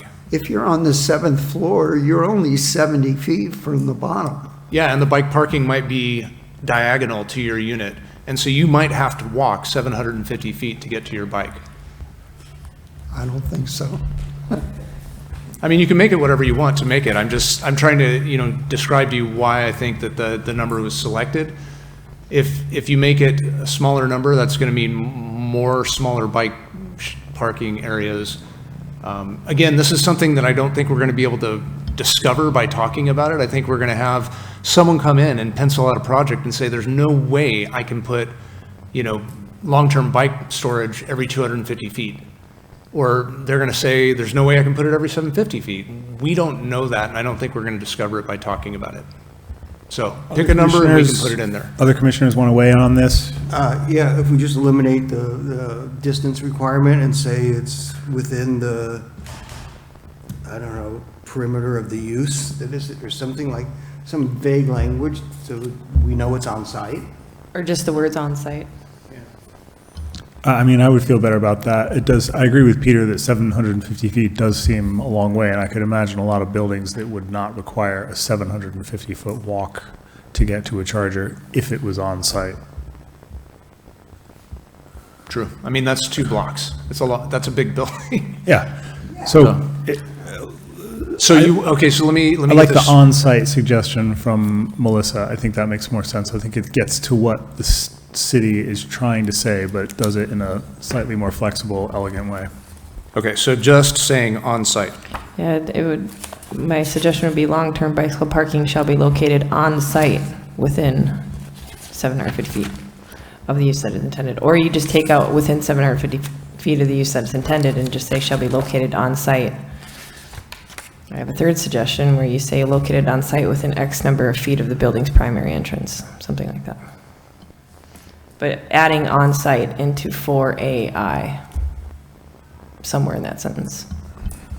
Yeah, let's not say 750 feet. Yeah, I agree with Peter. Let's say on site and eliminate the distance. Yeah, I think if we're going to go with on-site, let's eliminate the distance. Let's go with on-site. Just make that swap, please. Okay, is that the end of what you brought to us this evening, I Peter? am done. Perfect. Thank you very much for that, Joel. I know you have some items, so Yeah, fire away. I have a few kind of in the manner of Peter, and I want to thank Fred Weiss. Some of these were some of his suggestions as well. On the same page that Peter was just looking at, page 54 of the proposed, of this draft of the code, packet page 82, there's a table for bicycle parking spaces. I don't want to run afoul of you, Chair, in terms of suggesting that we increase that, or think about increasing that, or ask staff's input on how the, maybe let me. What is your, give us your central concern. That there, I'd like to maximize the number of bicycle parking spaces, and I'm not sure that this table does it. I don't want to handicap developers and take over their building with bicycle parking, but I also want to, accommodate and encourage bicyclists or those using bicycles to use their bike to go to offices, neighborhood serving commercial uses, et cetera. And we could do that by increasing the number of spaces. Staff? I have a point of clarity, sorry. Is that square feet, site size, floor area, or footprint in that table? That's building floor area. Yeah, and this does match pretty closely with what, standard parking standards are for cars. So for instance, on multifamily residential, I mean, you've got one per 6 is not typical for vehicles. But if you look at the, commercial type uses, 1 space per 500 square feet is pretty typical for car parking standards. And so you're basically creating a bike parking lot that approximates what you would typically see for a car parking lot in those uses. So I think those other uses are probably appropriately sized. For multifamily, I mean, you could consider raising it. This is an area where, again, similar to the idea of like, if we're dedicating space for, for cars, then we're taking space away from housing. It's the same for all the different uses that we're planning on site. We want, nice, attractive landscaping. That's, a unit that someone's not living in. So I don't know that I can give you a specific number that I would recommend at this point, but those are the things that I think you should take into consideration when deciding on a number. Yeah, I don't have a specific number in mind either. I mean, it'd be nice to know what other jurisdictions do or what, yeah. I've seen other jurisdictions put a maximum on the number of bicycle parking spaces that are required of a development. So it would look similar to this, where it's 1 per X number of square feet of floor area to a maximum of, let's say, 15 or 20 or 25. So then it's not a barrier to development moving forward, because somebody could see this requirement and say, well, I want to build a 100,000 square foot building. I'm going to have to put in all these bicycle parking spaces. And they say, I don't want to do that. I don't want to hear to that. So potentially setting a maximum to the number of a maximum requirement could help. And my point of clarity on this chart is maybe adding the word square feet of floor area or a footnote that says that this is floor area, because I have seen a chart like this confuse people on that exact point. Abby, anything from you on this question about? No, I'm thinking about it, and I don't know that I've ever seen one bicycle parking space by itself.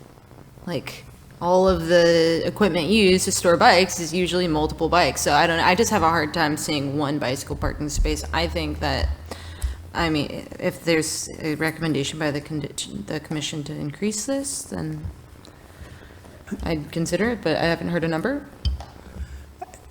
I think 1 per 6 units for short-term spaces is too small. It should be. And you're right, Abby, you usually see, 5 or 6 bike parking stands that go together. I may have misunderstood. Where's the one? In the bottom middle column. The 1 per 6 units? Yeah, that's pretty small. So this is short-term parking spaces for bikes. For every 6 units, you'd have 1 space. So if you had 12, you'd have 2, et cetera, et cetera. And so if somebody rolls up to visit you, they have a place to put their bike short-term. In this other long-term spaces, there's actually 1 per bedroom, which is way more bike parking than you would have. I mean, that's a very aggressive number. I would be shocked to see I mean, I will be enthusiastic, but I will also be shocked to see if we don't have, the first developer out the gate say, there's no way I'm putting in one long-term bike parking space per unit, or per bedroom. That's never going to pencil for me. And then we're going to have to come back and redecide that. At this point, we don't know. And so I think that's pretty aggressive. So that's quite a bit of bicycle parking on a multifamily project. And when we say bicycle parking, what do we mean exactly? Do we mean covered, locked, secured storage, or are we talking about just a metal rack that you put your front wheel in? Yeah, Yes. I think short-term spaces, that's exactly it. It's a bike rack. Yeah, short-term spaces are typically a bike rack. It says in the next section down, here, I'll make it so you can read it yourself. Short-term bicycle parking shall be located within 100 feet of the primary entrance of the structure or use it's intended to serve, and those would be typically bike racks. And then long-term bike parking may be located in garages or other limited access areas for exclusive use by tenants, residents, or employees. Long-term bike parking may not be located within an area of a dwelling unit primarily intended to serve a different function. So this has to be dedicated bike parking that is accessible to those residents within the building. Secured space. But we're talking about a metal rack, Metal rack, right? maybe to hold the bike up, but you're talking inside a building with secure. So long-term has access for exclusive use by tenants. So it's going to be a structure that has a lock on it that the tenants have the key for to get their bike. Once you get inside that space, yeah, there may be racks that the bikes are, sitting on individually locked, but It's not like a rack on the sidewalk. It's not a rack on the It's a sidewalk. locker. It's a bike locker. yeah, I mean, this can be solved in any number of different ways, but and we'll leave that up to the developments themselves to figure out how to do that. But the key is that the public can't access it. You can only access it if you're, a user of that building, whatever the building type is, and that it's basically indoor and secured. Okay, Joel, go ahead. Okay, all right. We haven't made any decision on increasing the number of bike parking spaces, but we can always do that. Let's either decide to stop talking about it or make it so it's not going to just dribble off. I personally feel like this is a very aggressive, amount of bicycle parking that we're already requiring. I would hesitate to want to require more myself. Okay. Where are you laying, Abby? Comfortable or want to change? I'm comfortable where it stands. Okay. Joel? I'll go along with my fellow commissioners. Okay, let's leave this one alone then and put this in the column of things that we get to see what happens when we start seeing things happen. Okay, let me try to go through the rest of my list. On page 10 of the code, auto sales, I'd like to clarify the definition of what that means as a prohibited use. Right now, it says auto and vehicle sales and rental are prohibited. One of the commenters, Mr. Weiss, said, well, what about zip cars? So I don't know whether we need a zoning administrator interpretation or we want to put this in the code, something like rental cars on public streets or something like that are allowed, or zip cars or something like that. So it doesn't prohibit zip cars within the gateway area. Also,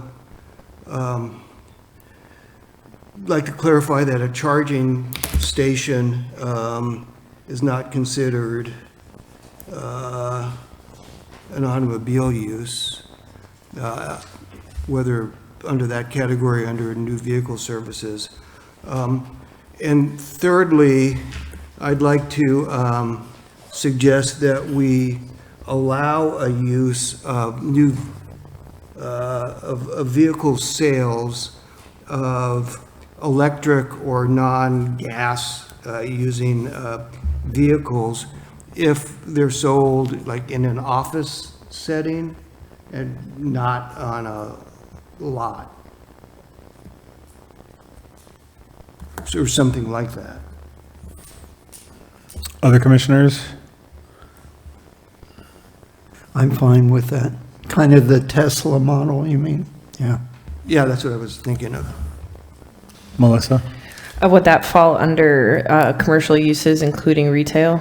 So it would be like or even an office where they could come in and speak to a salesman? Yeah, what, I don't know, I've never bought a Tesla. I think I've walked by where they have them like in an office-like setting and maybe the car's in that setting. But it's not like your traditional auto dealer. Abby? Nothing, no Nothing is comment.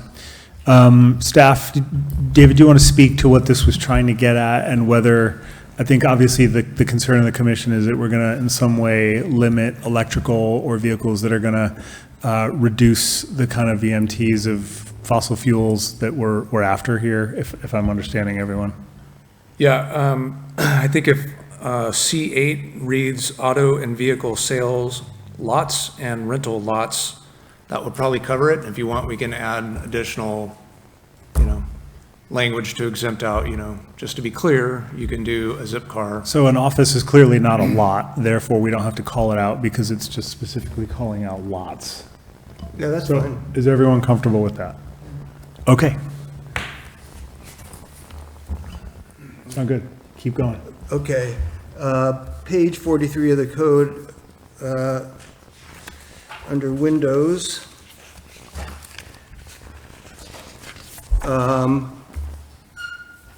Under paragraph 2 standards, which starts on the bottom of page 42 and carries over to page 43, subsection C, says windows, mirrored glass, and spandrel glass are prohibited along the ground floor building frontage.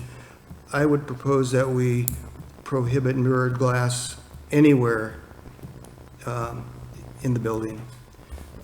Also, I would like to clarify or add that ground floor windows need to be transparent, except in residential buildings on the ground floor.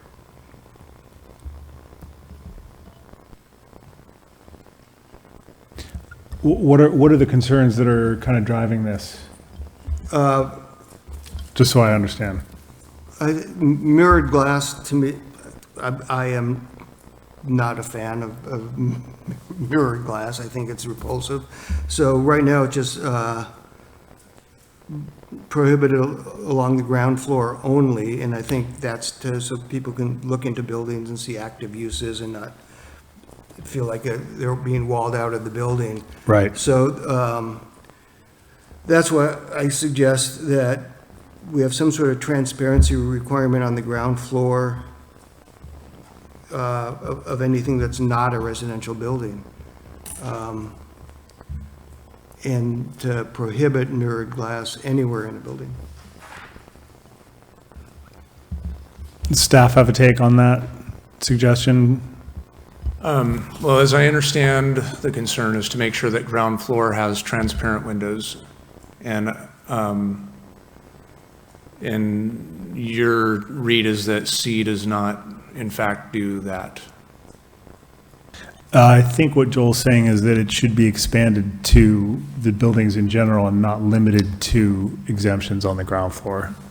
Well, I understand that with respect to mirrored glass, but are you suggesting that window films should be prohibited throughout the entire building? No, I'm not. Just the ground floor, yeah. So I guess I'm not sure how C doesn't, I mean, I guess we could just say, ground floor, non-residential ground floor, windows on non-residential buildings on the ground floor shall be transparent. That feels like it would cover it, is that? And then another mirrored glass is not allowed.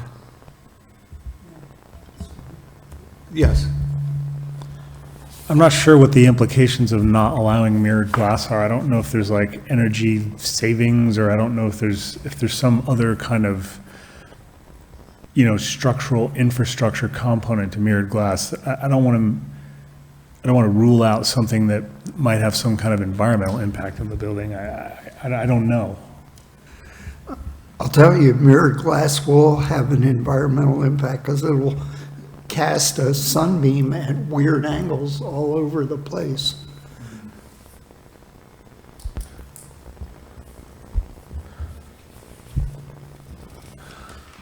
Okay. Well, go ahead, Peter.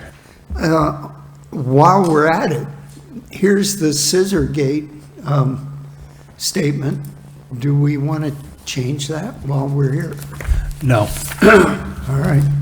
We want to wait to hear what the city council said and wait for them to give us direction so that the scope of our decision, we get to kind of nail it and not have to revisit it. I'm still not sure where we land on window films. I think your suggestion for language that says the non-commercial residential first floor shall be transparent. Did I get that right? Yeah, what I have is windows shall be transparent on ground floor of non-residential buildings. That's what I meant, non-residential. I think we're all okay with, is everyone okay with that? I should just check in. How's everyone feel? I'm totally okay with it. I just feel like it's already written in on the top of page 70. We have this non-residential transparency standard of 65%. And then I have a second, what I'm calling right now C.5, which is mirrored glass is not allowed. Everyone feel comfortable with all of that? Okay. Bueno. Next. This one, maybe I'll ask staff, it's a new proposal, but I didn't see anything in here on screening of mechanical equipment. And whether we should adopt a provision to the effect of prohibiting the placement of mechanical equipment on, where it's visible from street frontages or something like that.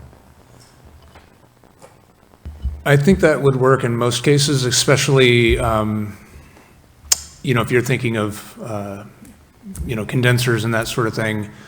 I could even see a requirement that, condensers be on, in special structures or, on rooftops.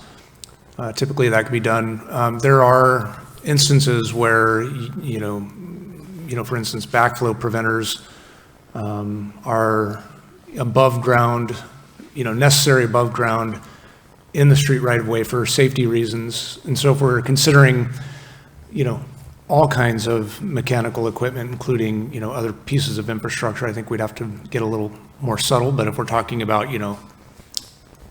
actual pieces of machinery that are, serving the building, we could probably write something like that.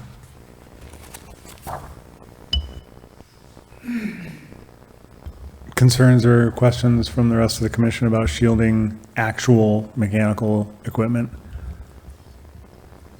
Okay. So I'm going to freeform it a little bit here. This is me rapping. Okay.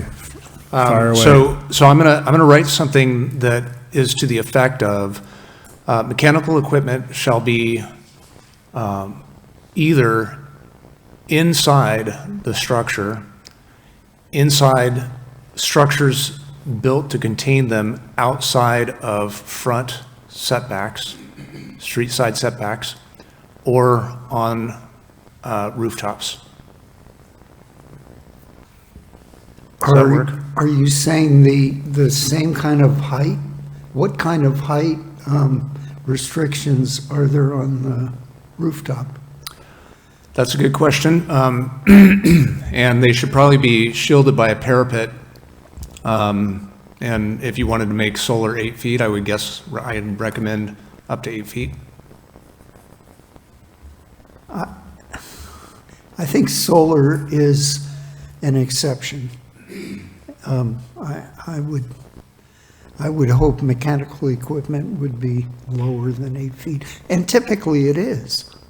I mean, I have no idea. I mean, I have my own personal experience, but I am not an expert in this field, so I can't make any statements to that.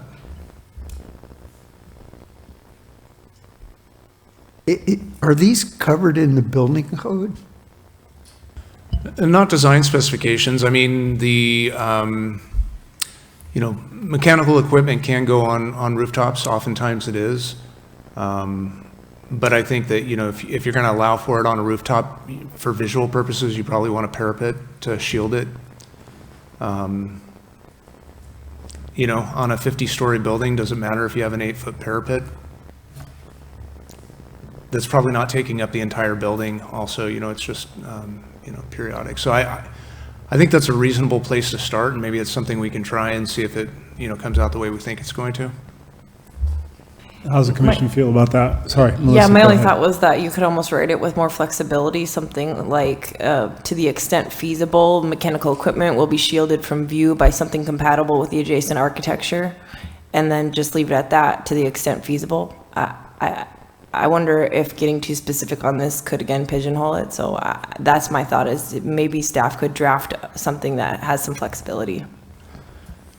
Yeah, I think with the Housing Accountability Act, we're going to wind up seeing no parapets because they'll say it's not feasible, and we'll have really nothing to come back with. To come back with. We have to have standards that are explicit, and if they're not working the way that we think they're working, then we can change them. But It has to be more specific. yeah, I would recommend an objective standard on that one. Okay, where's everyone else landing in support of an objective standard? And you're saying an 8-foot parapet? Yeah, I would suggest 6 feet is enough, and that it's different than solar. I mean, mechanical, to me, doesn't that imply like moving parts in some way? Like, solar isn't really mechanical, right? I mean, I don't know, I think it would be considered part of the mechanical systems of the building, even though it doesn't have moving parts, which is why I tried to draw attention to, backflow preventers, because those are required to be in an area that's accessible, so they can be serviced, Right. or in emergency situations. I don't know what the right answer is here. Why don't you run with that language? We'll limit it to 5 feet, and then 6 feet, and we'll see how it goes. If a developer comes in and says it's got to be 6.5, or we just can't build this building, we'll have another follow-up conversation. Is everyone comfortable with that? Sure. Okay. Okay, I'm getting close to the end. Page 59, active uses, paragraph 8C says, active uses are permitted to spill out into open space if they provide seating and shading. So, if a restaurant or some other similar active use puts tables and chairs, they can take over the entire open space. I don't think that's fair to the non-customers of that building. So maybe I'd like to put some sort of percentage in there saying, active uses are permitted to spill out up to X percent of the open space if they provide seating and shading. And I'm not sure what that percentage is. I would suggest something like, 10% or 20% or. Other commissioners concerned about this language or feel comfortable with staff recommendation?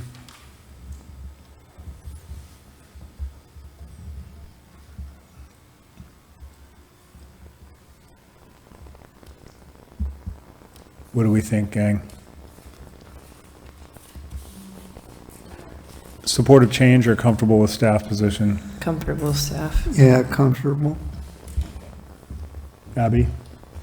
Yeah, I'm comfortable with staff. I'm also just, if we were to put this into practice and somebody comes out with a restaurant and they provide us a site plan, and we say something like 10%, like we're gonna measure or ensure that they, I'm just trying to understand how that would be enforced, this 10%. So I'm happy with the way it is, just trying to put it into practical terms.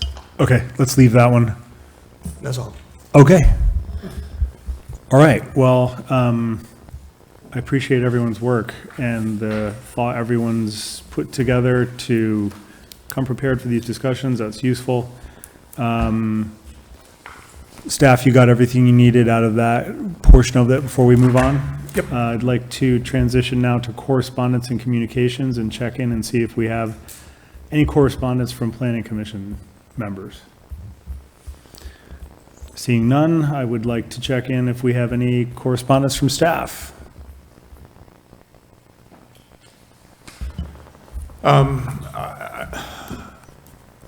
Yeah, there's two quick things. One, we have changed the way that we produce minutes. Historically, we put a brief synopsis. If the person gave their name, we say who they were, a brief synopsis of what they said, and list that under the agenda items. There was a time early on in reviewing all the general plan work that we shifted that because there was some concern about how the public comments were being portrayed. I think it's useful to have that information in the record, written in a brief format, so you can go back and see what folks have said. And so I guess if I can get a nod that that's something that's of importance to you all, then I'll bring it back as an agenda item. If you don't want to see these brief descriptions of what folks said during public comment on your agendas, and you're fine with us just saying 3 members of the public spoke on this item, then I won't put it on an agenda. So it's not a formal decision, but if you're, and I don't want to get into deliberations, if you're just flash in the pan like they're good the way they are, or I need time to think about it, we can move on. I would say staff's time is probably better spent, and we all likely tune into the hearings or go back and watch them anyways, so I'd be happy or okay with removing the comments from the public specifically like that. Okay. I don't want to actually take a vote and have deliberations. I'm just throwing that out there. If you're, I'll fine with how it's being done right now, and staff assessing the comments turned into a whole separate thing. So I think we got here for a reason, and I think we should stay here. Okay. The other item is that there's a zoning administrator hearing that we'll be holding tomorrow at noon. 12:30. I stand corrected. And the zoning administrator hearing is on a small multifamily project. There is a lot of neighborhood concern about the project because the zoning administrator is one person making a decision, and the planning commission is 7. What I'm going to be doing is, after taking the action on that, extending the appeal period for that project to 14 days, which allows us to come and report that project to you at your next hearing. And what the question will be to you at that time is whether you want to appeal the zoning administrator's decision. Typically, a decision has a 10-day appeal period, so I'll be extending that for the commission to be able to take that into consideration. Zoning administrator, the planning commission, by process outlined in the land use code, can appeal a zoning administrator decision. But if I don't extend that, then you won't have the opportunity to. So I just wanted to let you know about that. And at what point will we have details of the project so we can review and prepare? Well, if you want to, you can look on the zoning administrator agenda and review the materials. They're on there now. And we'll provide you a very brief staff report with a link to that agenda for your May 14th hearing. And the only question will be, do you want to take this up as an appeal? Not the appeal itself, but do we want to? Not the appeal itself, yeah. Okay. Oh, Thanks for the heads up. what would the process be? Would we, if we formally appealed, what would happen? Then staff would bring the appeal hearing to the planning commission, and you'd be able to, you have 3 options on appeal. You can affirm the decision of the zoning administrator. If you're planning to affirm the decision of the zoning administrator, I would strongly encourage you to reject the opportunity to appeal it. You can affirm in part, so you can change what we said, or you can deny the project. You can actually reverse a decision. So just to be clear, we would be choosing to then elevate it to an appeal to ourselves. Yes, if you wanted to appeal my decision. And what that does for So the public, sorry, we'd have the same power that a citizen would in this scenario, correct? A citizen you could. you always do, but because of the timeline here, you wouldn't have the opportunity to take that appeal up. I understand. So before our next meeting, review that, and we can all come to a decision as to whether we want to see it further in the appeal. Correct. 10-4. I would further kind of just say, anytime there's a zoning administrator hearing, you have the opportunity to appeal those decisions, and they're all on this website as well. So it's just not, this particular one, it's any action the zoning administrator has taken, you have the ability to appeal. And do those hearings also end up on the city's YouTube channel? No, they don't. They're not broadcast. Okay. Thank you. All right. Well, there being no further business, this meeting is adjourned.